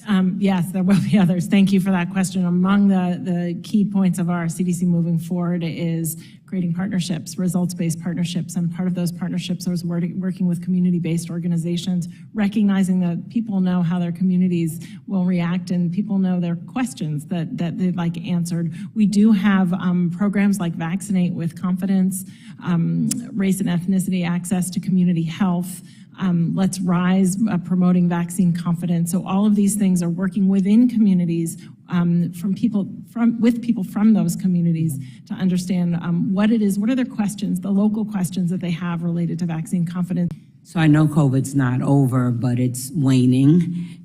So do you see that continuing, or we just did that during COVID? Those efforts are continuing not only through the bivalent boosting, but we always have a vaccine campaign for flu vaccines every year. And then we really do have work to do in our pediatric vaccines. As has been noted, we lost pediatric vaccination rates this year down from 95% 2 years ago, 94% last year, 93% this year, 250,000 less children entering kindergarten with their routine vaccinations being up to date. Thank you. How do you say your name? Tabak, I want to be correct. Dr. Tabak, can you elaborate on how initiatives such as NIH's SEAL, Community Engagement Alliance Against COVID-19 Disparities, increased clinical trial diversity for COVID-19 vaccines and treatments? Yes, I'm pleased to do that. What we did was we partnered with local organizations within the community, faith-based organizations and other community leaders, people who are trusted, and met with them to explain basic questions about COVID, about therapeutics, about vaccines, and importantly, why it's important to participate in clinical trials. We wanted our trials to represent the nation, and that, of course, gives better comfort to to people that a particular intervention may work if they know that somebody who looks like them was part of the trial. We're building this into everything that we're doing now at NIH. We're not stopping just with the COVID response, because obviously the same tenet holds true for all clinical research. And so we're working hard to extend that. I'm glad to hear that, because I was going to ask, how can the successes of these efforts be replicated to ensure racial and ethnic diversity in clinical trials more broadly? So I'm glad you're continuing. I just want to say thank you again. This is very important to me, and I look forward to partnering in a bipartisan way with my colleagues to ensure clinical trial diversity. Thank you. I yield back. Gentlelady yields back. I now recognize the gentlelady from Arizona, Ms. Lesko, for her 5 minutes of questioning. Thank you, Mr. Chair. My first question is for Mr. Tabak. You told Congressman Carter that NIH did not fund EPPP research in foreign countries except for an influenza experiment in the Netherlands. Was that experiment funded by a direct grant or a sub-grant? The experiment in the Netherlands, I believe, was a sub-award, but I would have to check to confirm that. And that was done in I think it was in the early 2000s. It's been a while. Okay, and how then did the NIH know about the experiment as a sub-grant? It was approved under the then DIRC/P3CO framework, and we used the normal monitoring procedures for that, yes. In the case of EcoHealth in the Wuhan lab, the NIH was unable to get the records of a humanized mice experiment because the Wuhan lab, the subgrantee, refused to provide this to EcoHealth. Given the failure of an NIH grantee to get lab records, there could be other cases where NIH can't get the lab records. Isn't that right? It's possible. As you know, that sub-award has now been terminated. They are no longer funded by NIH to do anything. So how can you state, how can the NIH know for sure that it hasn't funded EPPP when NIH can't be sure it can get the lab records of experiments funded by NIH? As a result of them failing to provide us with the adequate documentation, they no longer have any funding from NIH. The NIH funding, we approve what they are to do from their progress reports and from their publications. They have done what they said they would do.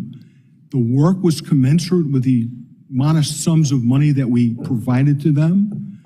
I don't know what other work they're conducting there. I guess what I'm saying is that if we couldn't get the reports accurately, how can you definitively say that there was no funding of this? And so anyway, I have another question for you.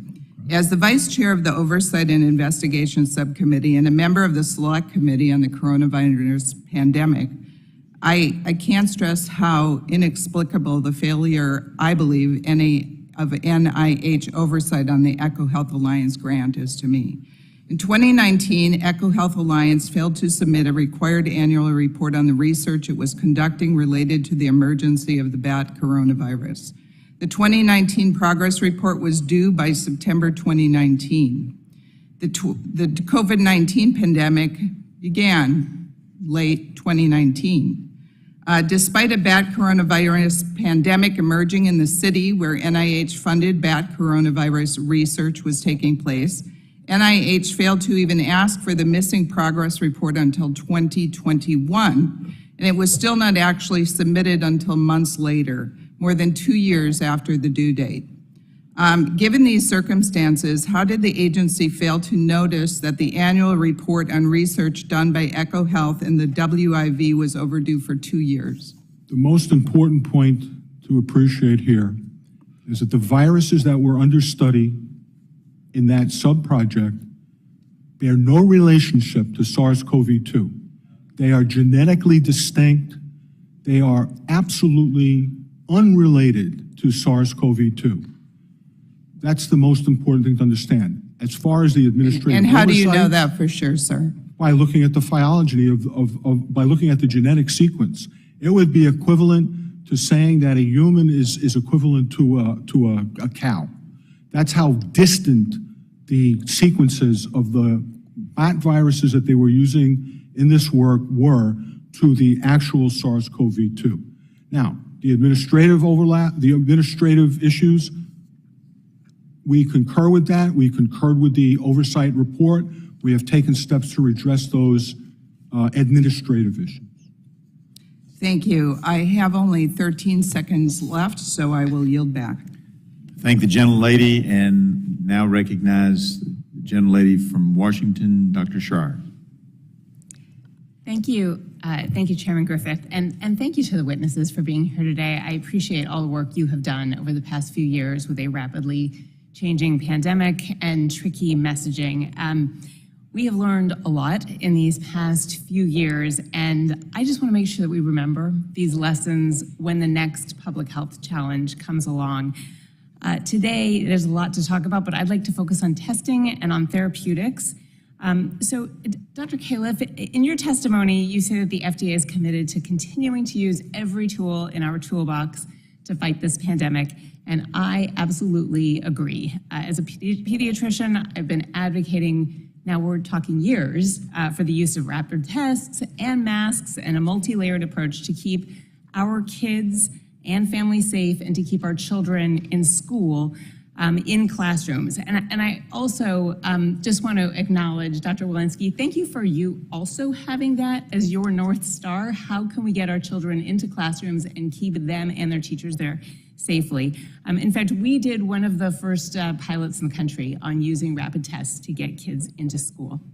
The FDA has authorized over 30 over-the-counter tests, and I use them before I travel home to make sure I'm not bringing unwanted COVID back to my family. People use them around the holidays to protect their families, and we've really come to rely on these rapid tests. Are any of the ones that we're using today fully authorized, or are they all under emergency use authorization? I believe all of the rapid tests that we have today are under EUA, but they will not go away because we'll have a bridging program, and they will still be available. That is fantastic. I'll have to check to be sure it's 100%. Okay, I wanted to make sure that that would happen because they're really indispensable. I will hop to my other topic, Mr. Tabak, or Dr. Tabak, excuse me. The RADx program has been incredible. These public-private partnerships, getting accelerated treatments has been incredible. I was wondering if you could talk about how we are going to use this and stay nimble with future threats, but just kind of a briefer answer because I have more for you. So from the lessons learned, we know that if we could create centers that are ready to take very rapidly the problem, find a solution, and then scale it up, that we could make a big difference in any future pandemic. That public-private partnership has really been incredible, and I appreciate the work in all of these institutions, CDC, ASPR, BARDA. We've already seen with COVID that as the virus has changed, some of our therapeutics are no longer useful, like some of the monoclonal antibodies. And we know from our experience with TB and with HIV that we may get to the point where what we need are drug cocktails. Essentially, you don't just use one therapeutic in order to evade all of the mutations and changes in a virus and them getting around therapeutics. We may need to use several at once. There's not a lot of incentive for drug companies to do that testing. And I was wondering if you could talk about what is happening at the NIH to speed drug cocktails. So in the ACTIVE program, which is a public-private partnership consortium between government agencies and industry, we have in fact used that as an incubator for these types of mix and match, if you will, types of approaches. And we've been very pleased for a number of our industry colleagues who've come forward and have been willing, to engage in this sort of conversation. So I think that's the direction that we'll have to proceed in the future. It's fantastic. And frankly, they will have more of a guarantee of a long market life if they figure out how to make theirs more effective in a cocktail. Last question, Dr. Califf. I know there's been a lot of discussion about whether vaccines are still useful, even if they are not perfect at preventing the disease or perfect at preventing transmission. I just wanted to give you an opportunity to set the record straight on your perception of the importance of vaccines. Really, first of all, let me just speak to the transmission issue, which has been discussed very much today. It's true that the vaccines are not sterilizing, and Dr. Bouchon, I think, was careful in using that word. What we have, though, is a modest prevention, like a 50% prevention of the risk of getting infected if you're up to date on your vaccination. And that's very important for frontline workers of all types to stay healthy, for children not to infect their grandparents who may be at risk. But the most important thing, I think, is if you're up to date, you've gotten your bivalent now, which is what that means, your risk of dying if you get infected is reduced by 80%. And if you get a antiviral that's recommended by the FDA, if you get infected and you're high risk, you have another 80% reduction. Now you have to do contingent probabilities. So what that means is your risk of dying is very low if you get both. So, you know, I'm a cardiologist, so I'm used to life and death. This is like the most important thing one can do today to keep from dying that's very remediable, free. There are side effects to vaccines, we all know that, but they're far overwhelmed by the benefits that occur. As a pediatrician, I fully concur with the importance of vaccines. I yield back. Gentlelady yields back. Now recognize the gentleman from Pennsylvania, Dr. Joyce. Thank you, Mr. Chairman. I'd like to address the CMS vaccine mandates because I think we recognize that it has caused a cascade of problems, including workforce shortages throughout the United States on all levels. OSHA also released a mandate November 5th, which has been held up in the courts and then subsequently withdrawn. Dr. Walensky, was the CDC consulted in issuing these mandates? The CDC provides information regarding the safety and effectiveness of vaccines and has provided the information that says that those vaccines are very safe, very effective in preventing severe disease and death, as Dr. Califf just said, as well as preventing some symptomatic disease. Not as good as severe disease and death, but about 50% protection against symptomatic disease, even during the Delta and Omicron era. Did OSHA specifically reach out to you or your teams before issuing these mandates? We provide our scientific guidance within an interagency process that works across different agencies. Dr. Walensky, we're both Johns Hopkins trained physicians. We're both parents. Head Start has a vaccination mandate that is in place. Did the CDC provide data about COVID-19 risk to Head Start aged populations? CDC continues to provide recommendations and information, science-based information on the vaccine safety and effectiveness in children and in adults. In earlier testimony, you stated that the vaccine mandates with COVID-19 have resulted in decreased routine pediatric immunizations. Is this not correct? I would have to go back to the record. I'm not sure I stated it exactly in that way. Do you feel that with the potential of decreased routine childhood immunizations to measles, to mumps, to rubella, do you feel the continuation of the Head Start vaccine mandates will put at risk these children or actually have their parents consider whether or not they should continue in these Head Start programs? What I can tell you is that vaccines save lives.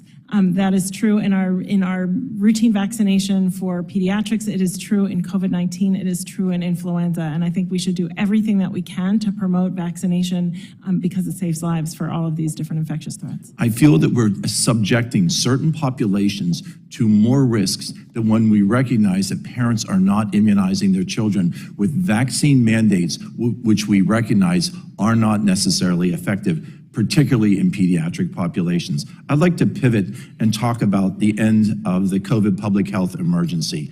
Unwinding the public health emergency will eventually reset the health system back to what was in place before the pandemic, with some exceptions. Unfortunately, and it really is unfortunate, I do not feel that we will restore in our public health agencies the credence, that is so necessary at any time soon. Dr. Califf, as a follow-up for my September 2022 letter, with explicit steps, what explicit steps is the FDA taking, or will the FDA take, to continue to move forward on COVID-19 therapeutics, specifically therapeutics that so many patients continue to need, patients who are immunocompromised, from whether that's from underlying disease, or patients who are immunocompromised because they're in the middle of a cancer therapy, patients who are exposed to many different types of infectious disease, but particularly to COVID-19. Well, let's talk about the technical aspects first, and I appreciate the question because millions of immunocompromised people, as you know, in the United States, they deserve special protection. We have now the ability to make therapeutic antibodies, as you well know. In addition, the first step is get vaccinated, be up to date on your vaccination, make sure if you get infected that you get a potent antiviral. Those are available. They're effective in immunocompromised patients as well as other people. My time is limited. Please allow me to interrupt. So the therapeutic antibodies, are they effective against the current strains that we see with COVID-19? None of the ones currently available So we're talking about what is going to be available. If we recognize that the immunotherapies are not for you, are not effective against the current strains, what do we have to offer these patients? I think the way to think about this now is that the technology has gotten so advanced, there's like a library of therapeutic antibodies.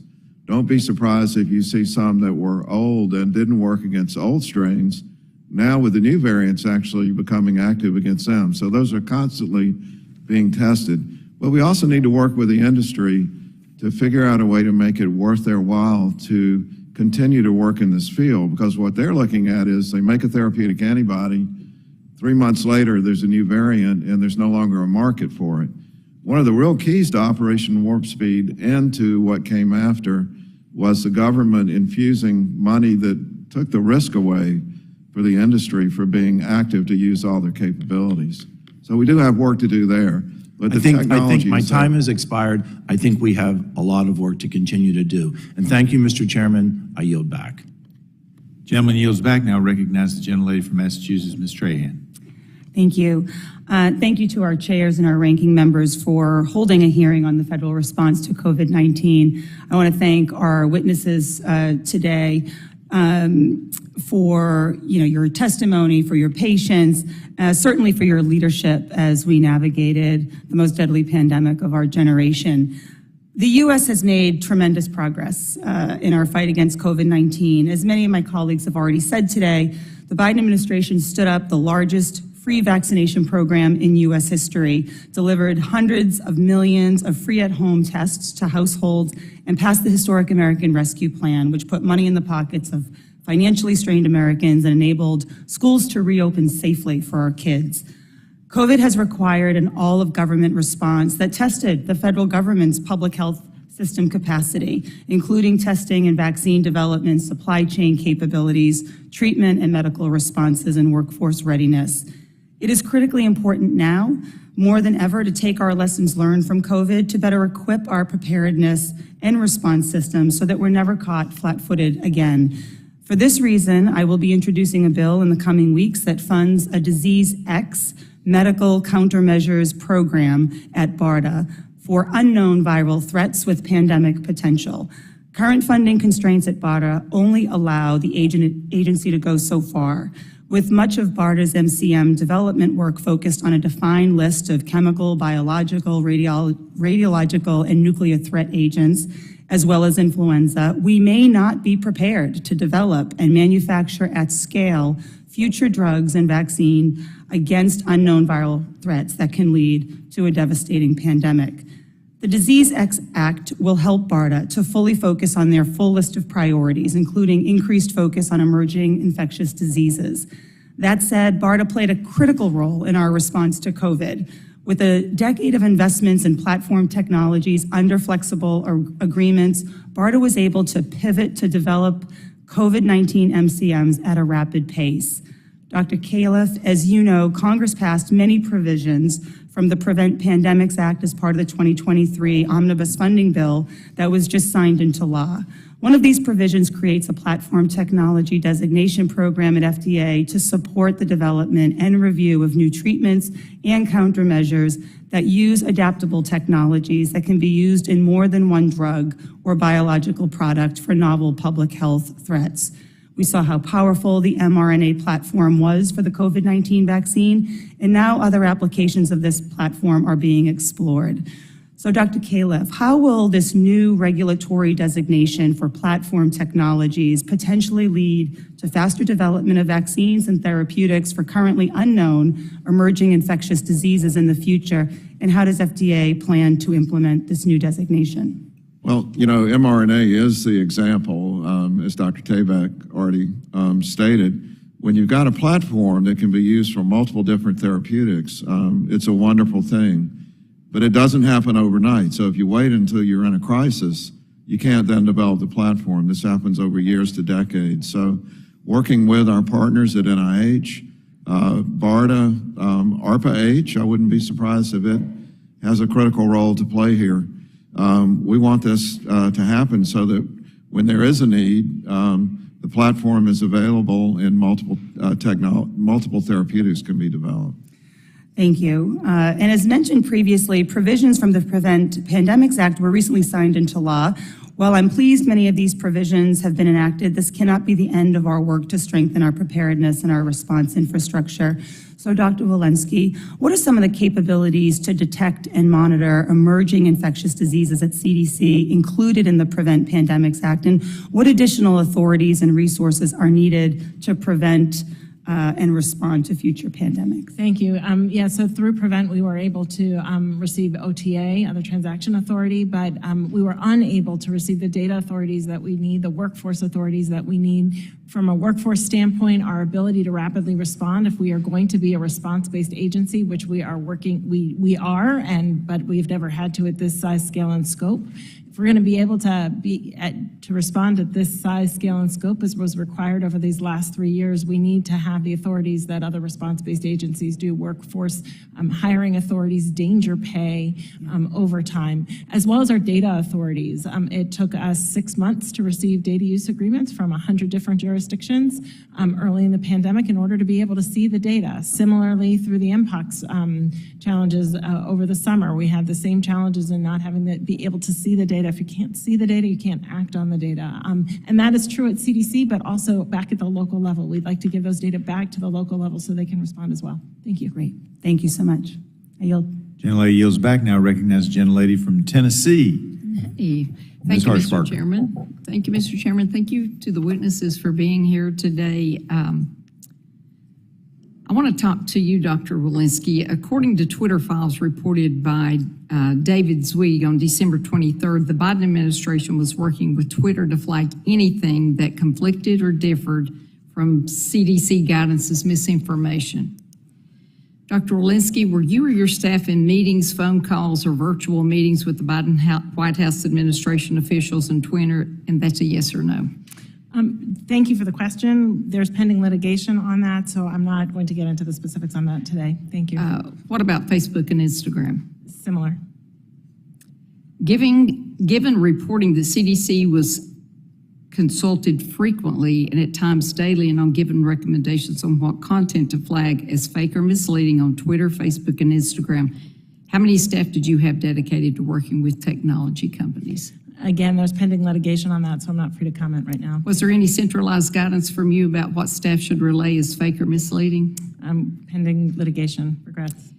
Well, Dr. Walensky, when there are numerous examples of individuals being flagged as misleading for referencing peer-reviewed studies, posting CDC's own data, or their own opinions as experts being called into question merely because it differs from your scientific perspective, that's just unacceptable. And let me ask you, Dr. Califf, let me go back to a question. Will the FDA commit to provide transparency for the raw data used to make key decisions during the course of the pandemic on vaccines and treatments? And specifically, will the FDA commit to releasing all data on complications and phase 4 monitoring to allow for outside analysis, yes or no? We're committed to transparency on the information that we're collecting in our vaccine follow-up. Okay, all data? And I'm asking you that because there was a FOIA request for Pfizer COVID-19 vaccine safety data. And from what we read, it said that it would take the FDA 75 years at 500 pages a year to get that 329,000 pages of data that the FOIA request asked for. Well, I have to get back to you on that specific number. I'm not familiar with the exact number, but we'll do everything we can to make sure people are informed about vaccine safety.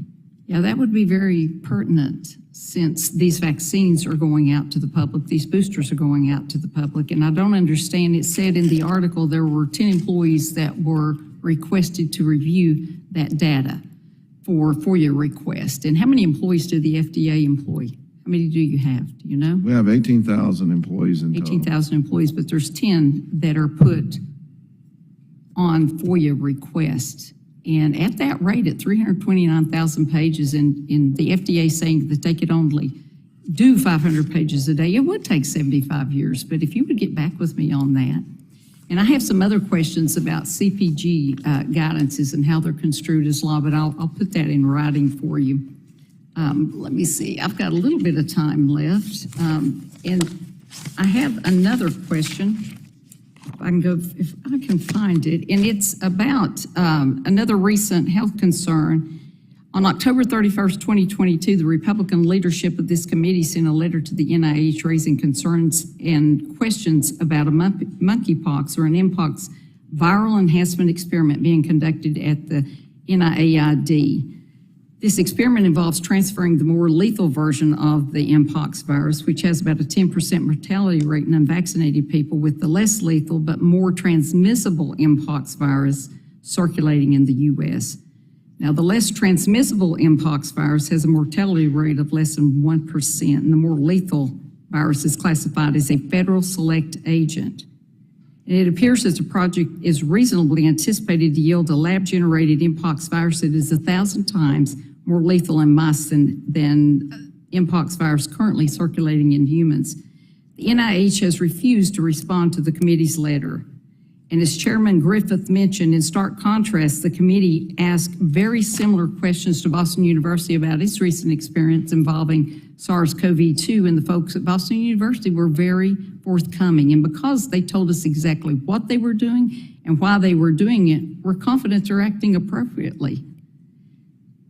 And I will have follow-up questions for you, Mr. Tabak, about, since you haven't responded, why haven't you responded and what are you hiding? Did you fail to follow select agent regulations, and did the NIH fail to follow its own guidelines and policies like it did with the EcoHealth grant? The experiments that you're referencing did follow all the select agent guidelines. It was conducted in our intramural program. It was approved back in 2015. What they did was they replaced genes in the more virulent. Well, you can continue. I know my time's up and I know we're on a schedule, but if you would follow up in writing with me, and I do have some other questions for Dr. Walensky about I think that. we're still waiting to find out what level lab that's into, but okay, we'll get that in writing later. Now recognize. Thank you. Representative Tunko of New York for his 5 minutes. Thank you, Mr. Chair.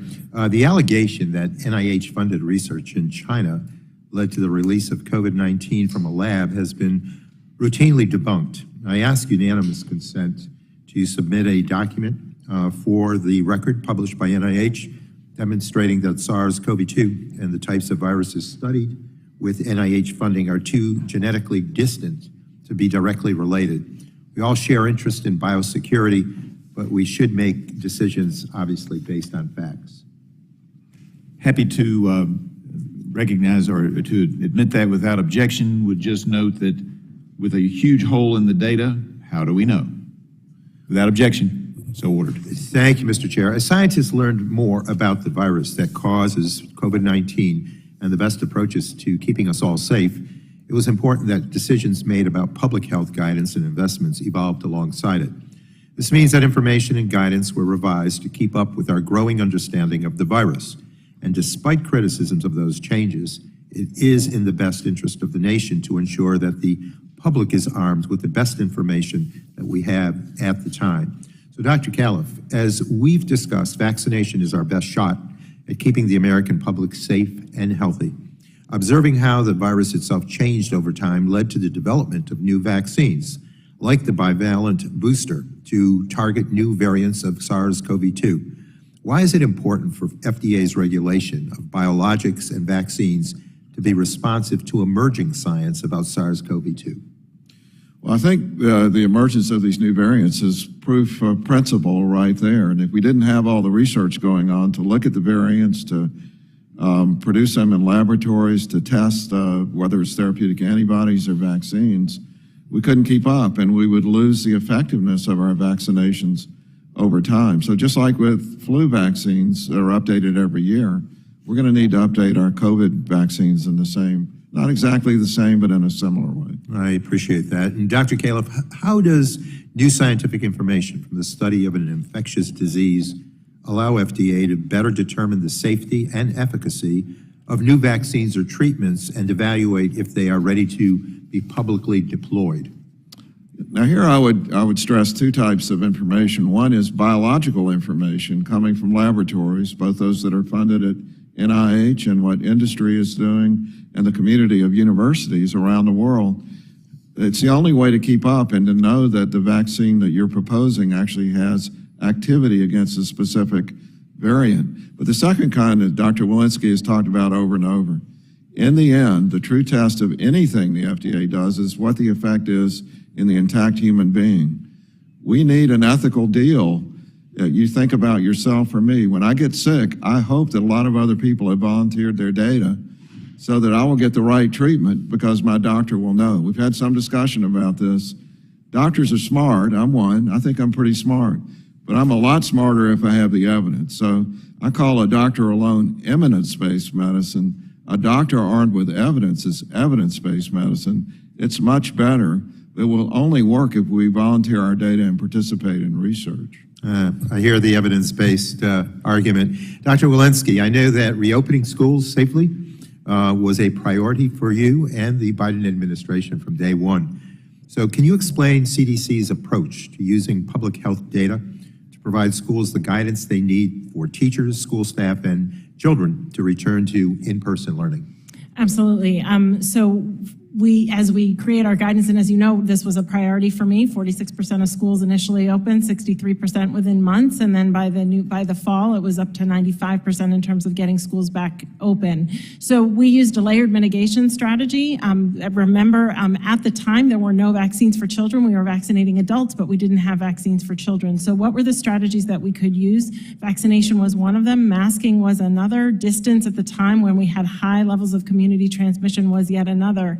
And then we saw these ecological studies, cohort studies in states that said when these jurisdictions had masks on and these jurisdictions didn't, there was more infection in the schools. When the masks were off, that schools had to close because masks were off. And it was based on those kinds of studies, whether it be in Georgia or Wisconsin or Arizona or across the country, where we were able to amend our guidance in real time as those variants emerged, as Dr. Califf noted. Thank you very much. And with that, I yield back. Mr. Chair, I did have some questions for Dr. Tabak, but we'll get that to you in writing. Thank you. Thank the gentleman. The gentleman yields back. Now recognize the gentlelady, Dr. Miller Meeks from Iowa, for her 5 minutes. Thank you, Mr. Chair, and I thank all the witnesses who are here. Dr. Walensky, you and I have had the opportunity and the pleasure, if you will, to receive testimony before and ask questions. I'm a physician. I'm also a former director of the Iowa Department of Public Health. And when it comes to trust in our agencies, if you've lost me, that means there is a lot that has to be answered for and oversight that has to be taken care of. I vaccinated individuals, all 24 of my counties in my district. I was vaccinated, but even now, there still persists this non-recognition of infection-acquired immunity, of herd immunity, of immunity that exists. And the purpose of a vaccine is to do what? It is to confer immunity. So the failures of the CDC and the FDA, and I won't get into the NIH, were both administrations. There was the first failure to not to develop testing in an appropriate, adequate fashion for COVID-19, despite the fact that there was already a test with high specificity and sensitivity from the University of Iowa. The failure of the CDC to use real-world evidence and data when studies from Israel or other countries showed that viral transmission still existed despite vaccination. The failure of the CDC and other public health organizations to acknowledge infection-acquired immunity despite data from other countries, and that there were waning antibodies within 1 month after vaccine.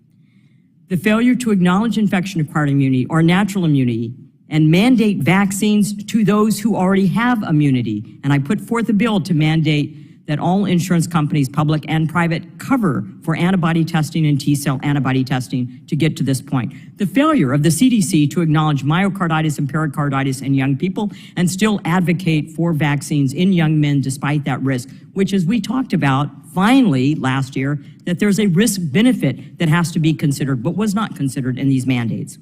Menstrual irregularities in young women.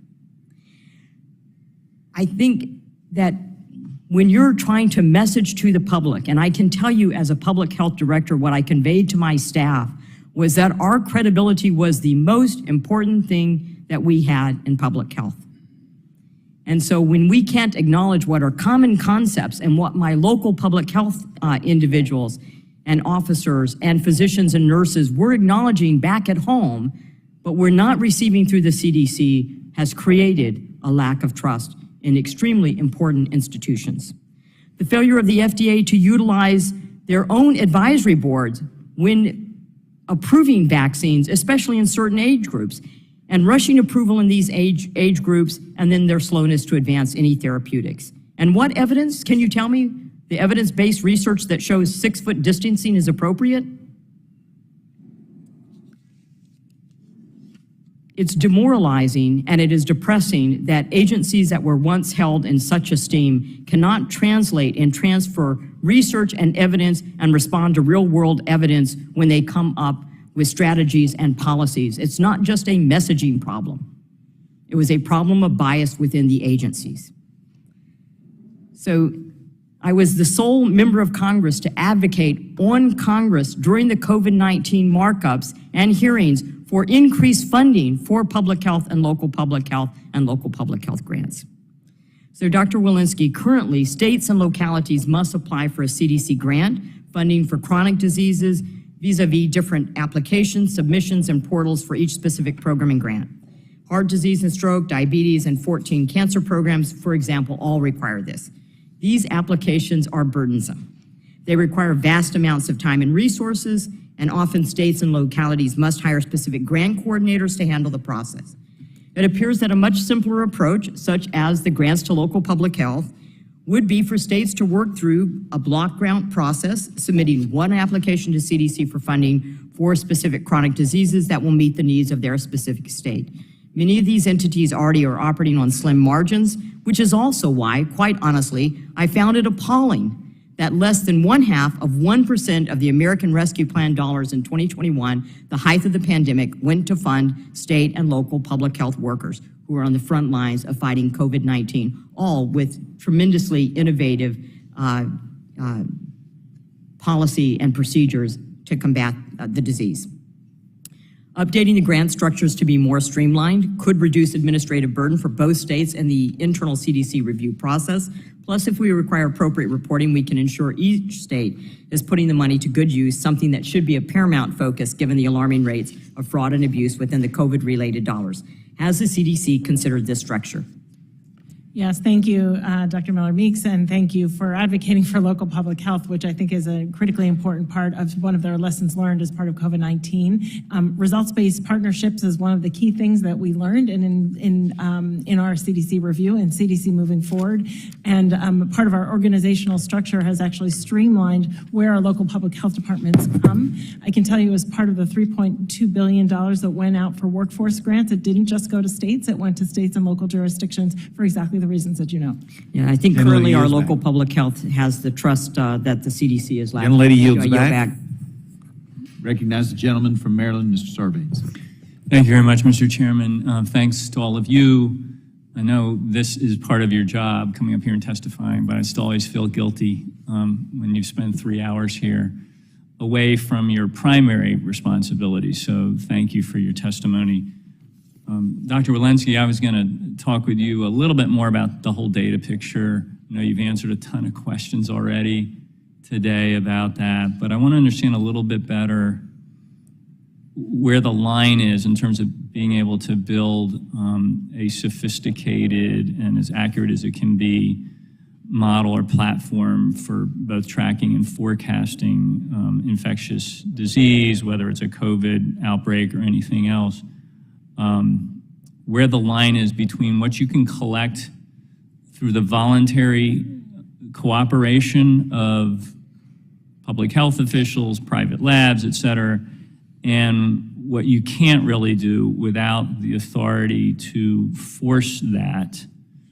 As I ask you that question, I'm thinking about the dashboard that Hopkins built, which became a go-to place for many of us and billions of impressions, people all over the world, using that to kind of see the heat map when it came to COVID spread across a number of different categories and measures, which my sense is was largely being done by rolling up publicly available data in many places, qualifying it where it needed to be qualified or disclaimed, so that people consuming it understood, how much weight to give it on a particular day, but became a fairly reliable go-to picture of what was happening.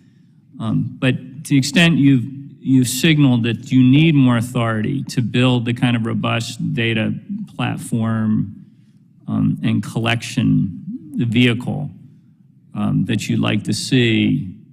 Describe maybe in a little more detail, maybe an example or something of where that line is and why working with the toolkit you have right now just isn't sufficient.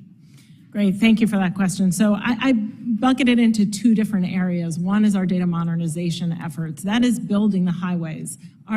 Can your jurisdiction, your district, send data to CDC in the similar way that the one next to you can send data to the CDC, and then CDC can rapidly receive it and give it back to you so you can see what's happening in the districts around you? That's a data modernization issue. We are working on that. It is because we lacked that modernization, those data highways, that we only had 187 healthcare facilities in the country that could provide us with data electronically on COVID.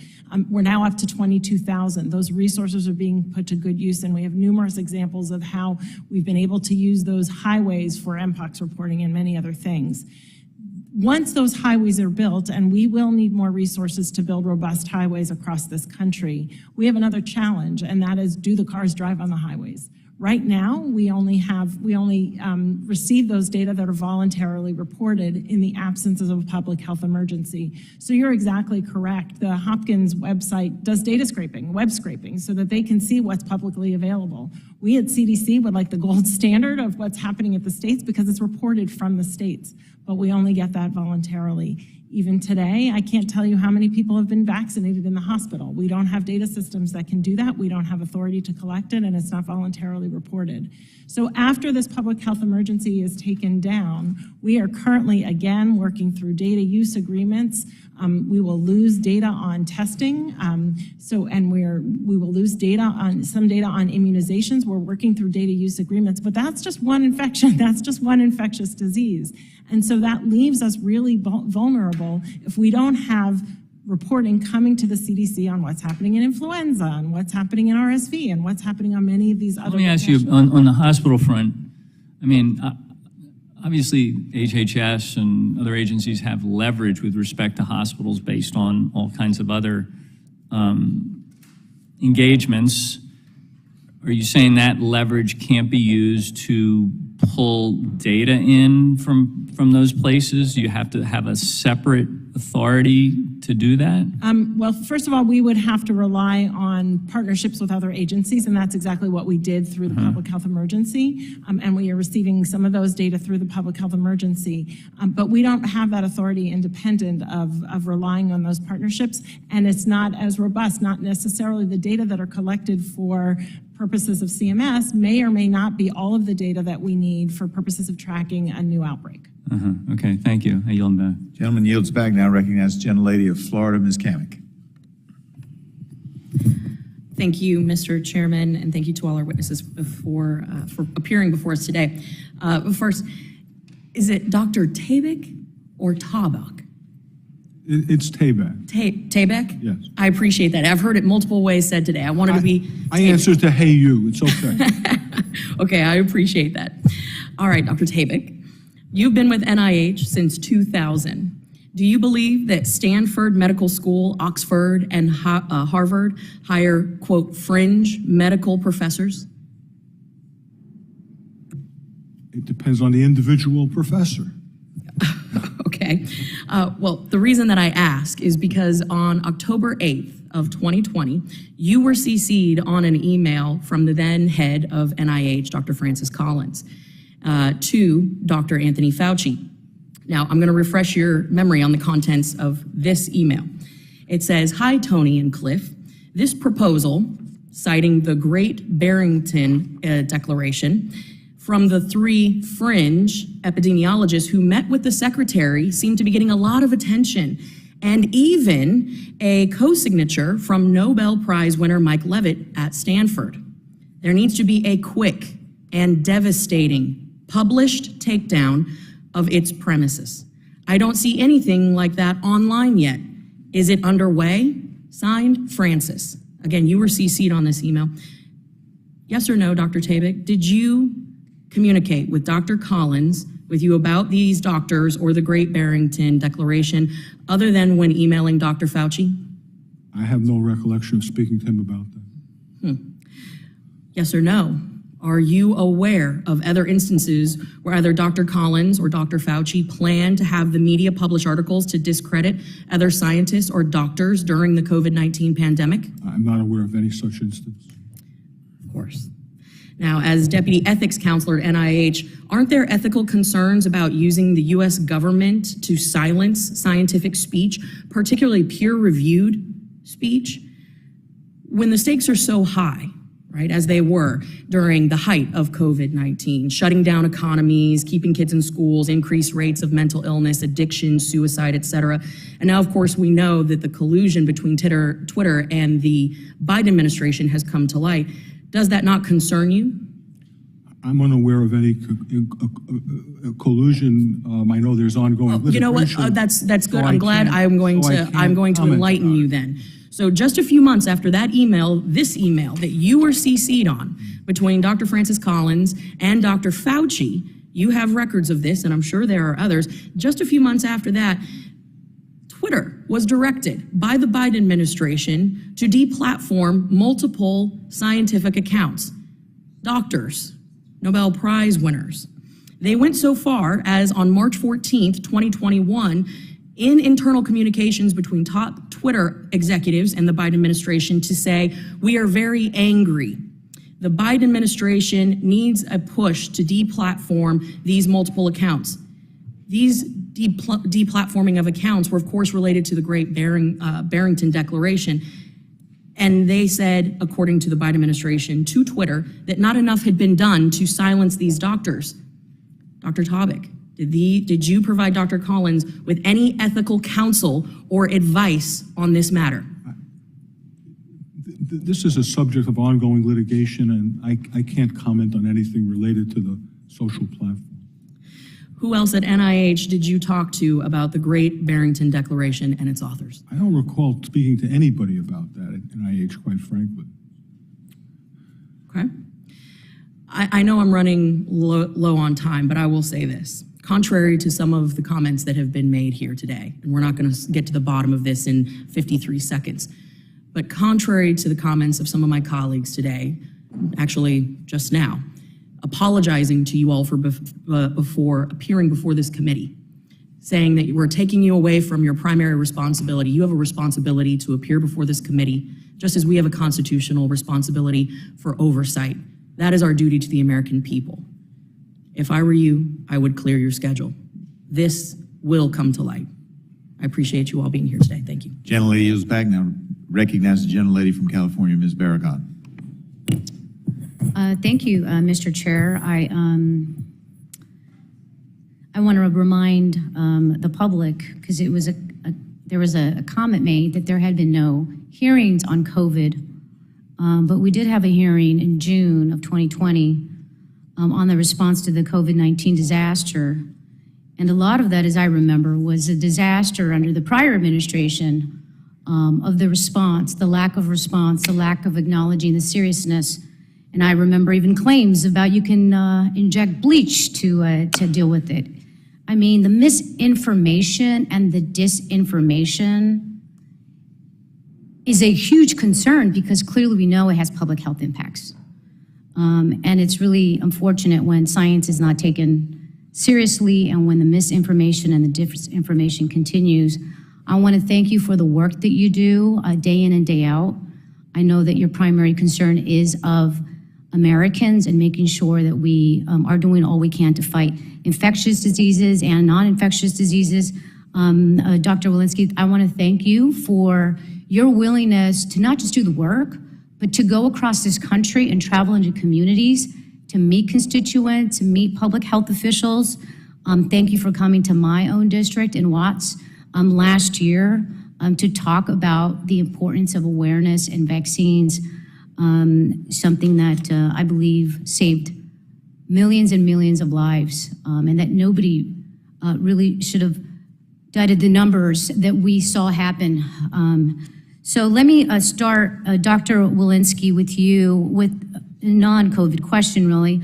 Heart disease, diabetes, cancer, and Alzheimer's are some of the most common causes of illness, disability, and death affecting a growing number of Americans. Many chronic diseases disproportionately impact people of color, people in low-income neighborhoods, and others whose life conditions place them at increased risk for poor health, especially during infectious disease outbreaks. Can you talk a little bit about and discuss what the CDC is doing in this space and the important role the CDC plays in addressing non-infectious diseases? Yeah, thank you so much for that. I think it's critically important to recognize our role in our infectious diseases for sure, and in non-infectious diseases as well. So as you know, heart disease, mental health, opioids, diabetes, cancer, in the prevention and outreach for all of those non-infectious diseases. What I think is lost is in the conversation, and also critically important, is the intersection of the two.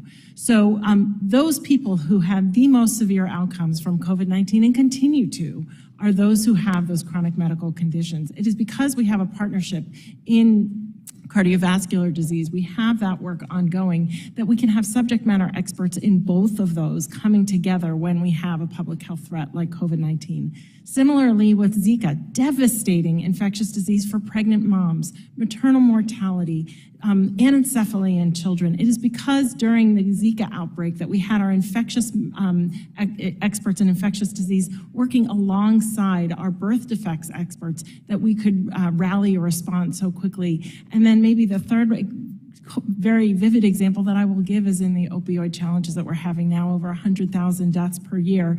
But we have also those who have suffered from non-fatal overdoses related to injection drug use. The coincidence of opioid use and HIV and hepatitis C and endocarditis, where I've spent much of my career, is really why it is so critical that we in public health are addressing both of those together. Thank you. Great, thank you. Dr. Tabak, I want to quickly get you in. Trial diversity is essential to develop effective and safe vaccines for all populations, but this is not always the case in the development of new vaccine treatment.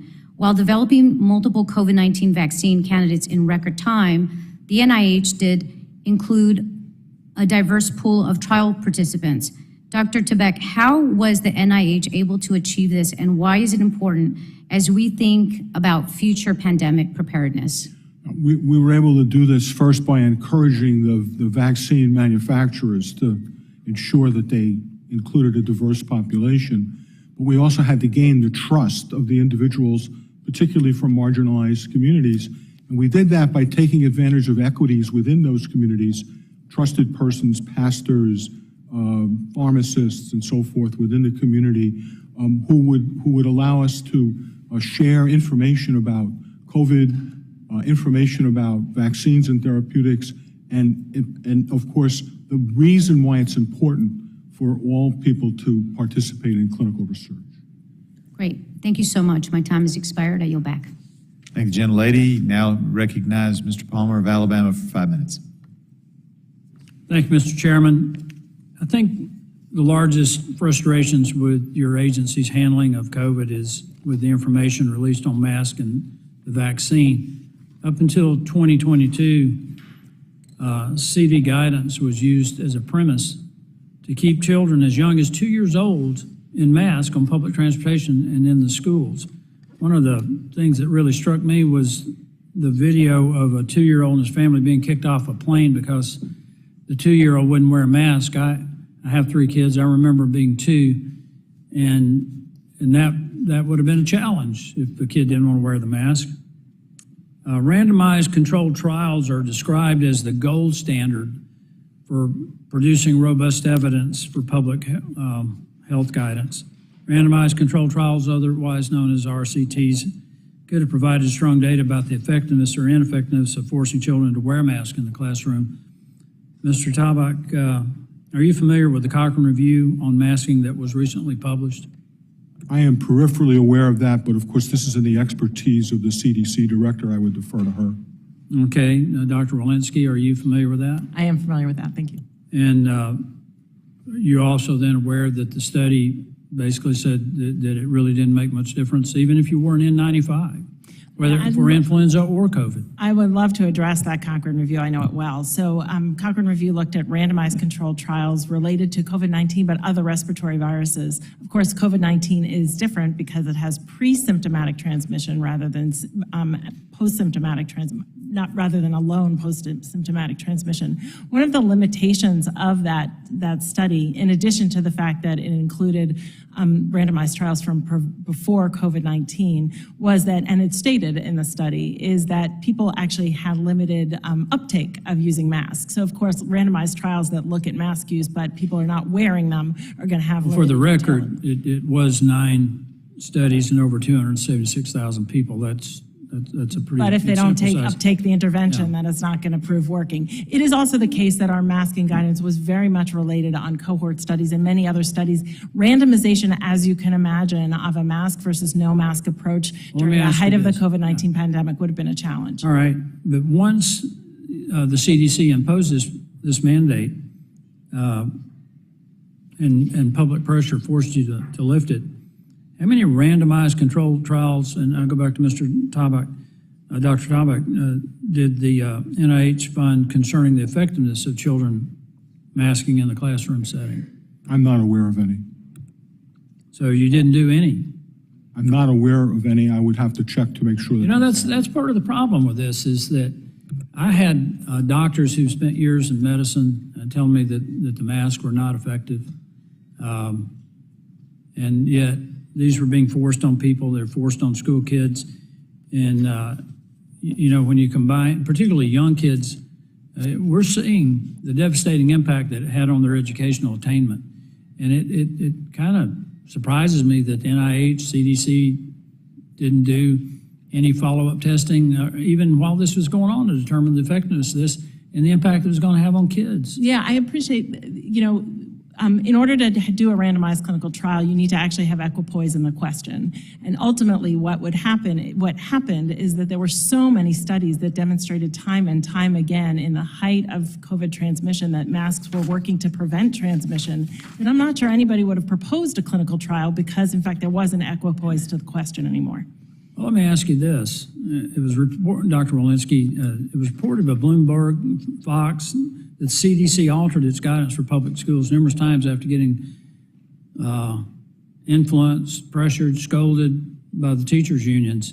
And you said that the teachers did not need to be vaccinated to reopen the schools. The teacher unions pushed back, and Jen Psaki was forced to say that you were talking in your personal capacity. Is that true? I was very motivated as I came in to get our schools open, and I think that's very clear, and it was very successful in our efforts. I've been working in the front lines of healthcare and had seen that we were able to safely bring healthcare workers into the hospital treating COVID patients. So I did say that. Speaking in your personal capacity, how do you differentiate between your personal capacity and professional capacity? As I said that, which I believe was on February 3rd, I said it from an official CDC capacity, and I believe Jen Psaki, I can't speak to her comments, but I was definitely my CDC capacity when comments were made. And in fact, we reopened All I schools. want to know is, in the last seconds that I've got here, is you time took is up, input from the unions, but Palmer, did you your time take is input up. from the parents? Actually, we did outreach to over 50 organizations, including parent organizations and superintendent organizations, as well as teachers' organizations. So we did a wide scope of outreach for that guidance. Thank you. Gentleman yields back. You can follow up with written questions. Now recognize the gentleman from Indiana, Mr. Pence. Thank you, Chairs McMorris Rogers, Griffith, and Guthrie, and Ranking Members Pallone, Castor, and Eshoo for holding this hearing, and thank you to the witnesses today. I appreciate you being here. I do not have a medical background, so I'm going to go off the reservation a little bit, Mr. Chairman. At the onset of the pandemic, the Trump-Pence administration acted quickly to respond to the impacts on our healthcare system and build a long-term strategy to develop innovative solutions and save lives, which you all continued when you came into your jobs. Hoosiers and all Americans were fortunate for the work of the Trump-Pence administration to advance a historic White House coronavirus task force, which resulted in the development of world-leading vaccines and therapeutics. As a shameless point of personal privilege, Mr. Chair, I would like to thank my brother Michael, the Vice President of the United States, for his humble leadership. I would like to thank him for his wisdom. I would like to thank him for the countless hours he put in standing up the coronavirus task force. And most importantly, as I have listened to the testimony and the questions today, I would like to thank him for his clear and transparent communications to the American public and among your organizations. And maybe, I don't want to lecture to you, some people do, that's not my style, but maybe a little more communication on your part over the last couple of years would have given people more of a sense of confidence, which I've heard a number of my peers today say there is a confidence deficit and something that difficult to earn, easily lost, and that seems to be what has happened across the country. I know my constituents feel that way for what you all three of your organizations are doing. What's your thought? Do you think you've communicated adequately over the last 2 years? And I'll start with you, Dr. Taubuck. There's always room for improvement, and we continue to work at that. Similarly, as part of CDC moving forward, communications is a key aspect. We need to do more risk communications, overhaul our website. Those are things that we're actively engaged in for exactly the reasons of lessons learned. I would completely agree. We need to continue to work on it. I wasn't here the first 2 years, so I had a chance to observe it on the outside. I'd also point out we have a new thing with the onslaught of misinformation, which is very much hurting the confidence of the public, often completely misdirected, and raises a number of difficult questions that none of us really anywhere were prepared to deal with. The vastness of the internet, the complexity of the information is something that we're all going to have to work on dealing with appropriately. Well, sure, thank you. You know, I'm really proud of my brother, the former vice president, because he got ahead of all this. The internet existed back then as well. Misinformation allegedly was out there, the Russian hoax being an example.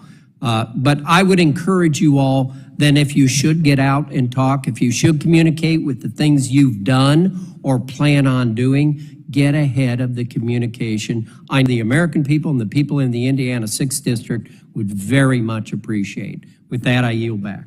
Thank the gentleman. He yields back. Now recognize the gentleman from Texas, Mr. Crenshaw, for his 5 minutes, and he will be our last witness. Indiana for making that point. Maybe I'll expound upon it slightly, which is, I agree wholeheartedly. The point of this is not to just get engagement on social media and get a good clip out of it and bash you guys over the head. The goal is to indeed bring back trust into our public health institutions and help you understand the perception of many Americans. Only about 40% believe that our public health institutions are ready for the next pandemic and that they trust them. That's a glaring statistic. We're seeing declining vaccination rates for children. That's a glaring statistic as well. And I would definitely recommend that the overall communication goal should not to be speaking in these absolutist terms, which has long been a problem, especially with people like Dr. Fauci, when he was clearly wrong, when it's clearly a nuanced discussion. And that makes people skeptical, and you get discredited as a result. Dr. Walensky, I want to bring up a very specific example of this. As you know, the CDC's Advisory Committee on Immunization Practices held its annual meeting to review the CDC's immunization schedules last fall. These schedules, child, adolescent, and adult, consist of a list of vaccines that the CDC recommends for individuals based on their age group. Now, historically, they've relied on states have relied on ACIP's recommendations when determining vaccines, what vaccines will be required for schools and childcare settings. Obviously, that makes sense, especially for childhood diseases that are uniquely transmissible in that specific group. And of course, many of these vaccines do mitigate transmission. The question I have is, in October of 2022, the advisory committee broke public health norms by deciding to add the COVID-19 vaccine, including those under emergency use authorization, to the childhood immunization schedule. That includes the bivalent booster shots. Now, obviously, they're not a mandate, but they, of course, are largely followed. So, I mean, how do you view the cost benefit of scheduling brand new bivalent booster shots for this age group? You know, considering the children are at very low risk from COVID-19, 75% of children have already caught the virus, and the vaccine is known to do pretty little to prevent transmission in this age group.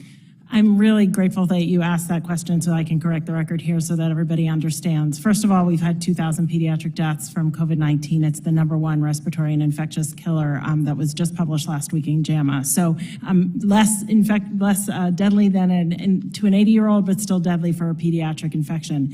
The important thing I think that's really that we need to recognize is the reason that ACIP recommended and CDC put forward getting the COVID-19 vaccine on the pediatric schedule is not, it was only because it was the only way it could be covered in our Vaccines for Children's program. It was the only way that our uninsured children would be able to have access to the vaccines.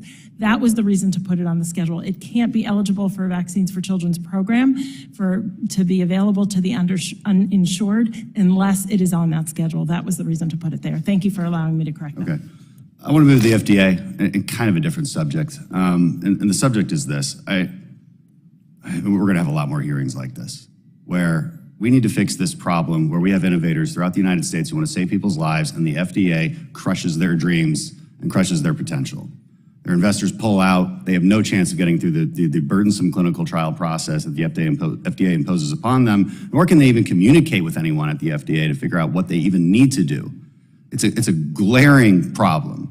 To give you a couple examples, just out of the Houston area, scientists at Baylor College of Medicine who spearheaded a low-cost, easy-to-make vaccine, Corbavax, that is already aiding in the global fight against COVID-19, and we can't get it through here. Researchers at Texas A&M Health and University Texas MD Anderson Cancer Center in Houston are testing PUL042. It's an inhaled therapeutic. They can't get that through either. I could go on non-COVID related, very obvious treatments and biomedical devices that they can't even get a call back from the FDA. What are you guys doing to fix this? Because people are dying and not getting treatment they need, while innovators around the country are trying to fix that, and the FDA is stopping them. I'll say we could always do better, but let me just say I've been on all sides of this fence. I've been an inventor. I've worked on companies. Recently, before my nomination, I've worked in universities. We lead the world in innovation. We lead the world in new companies. We're doing better than any other country. I completely disagree with your characterization of this, but of course, we always could do better. No, we lead the world in innovation. That's different than saying that our FDA is helping with that. We lead the world in translating ideas into therapies that are effective for us and for the rest of the world by far. As far as I know, no one in the world disagrees with that characterization. Well, does the European Medicines Agency, are they just the Wild West? I mean, are they just approving things willy-nilly? Is that how you view them? I mean, why not work with them when they approve something? I'm good friends with my EMA colleagues, and I've gotten products through the EMA and the FDA. EMA is a great organization. We lead the world in innovation and in successful companies. Thank you, Chairman, and respectfully request we focus on that particular problem in a different hearing. Thank you. I suspect we will. Thank you very much. Let me thank the witnesses. It's been a long hearing. We appreciate you taking the hard questions. We will have follow-up questions, I'm sure, but seeing that there are no further members wishing to ask questions, I thank you all for being here. That being said, before adjourning, I ask unanimous consent to insert into the record the documents included on the staff hearing documents list without objection. That'll be the order.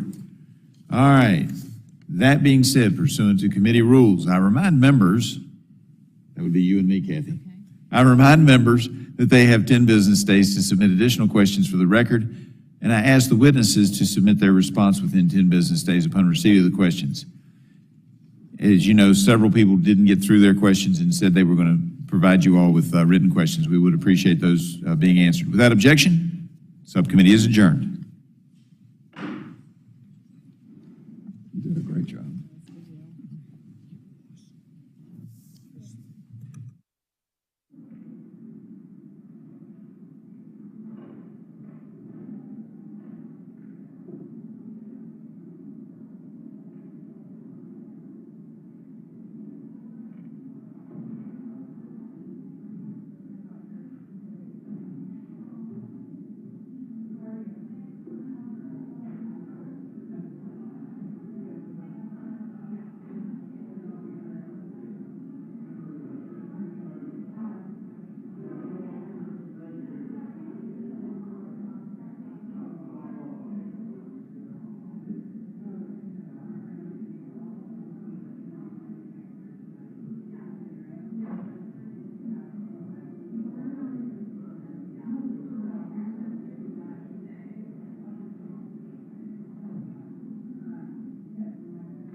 Well, good morning. I'd like to welcome you all to the Energy and Commerce Communication and Technology Subcommittee, and appreciate you all being here, and look forward to a good hearing today.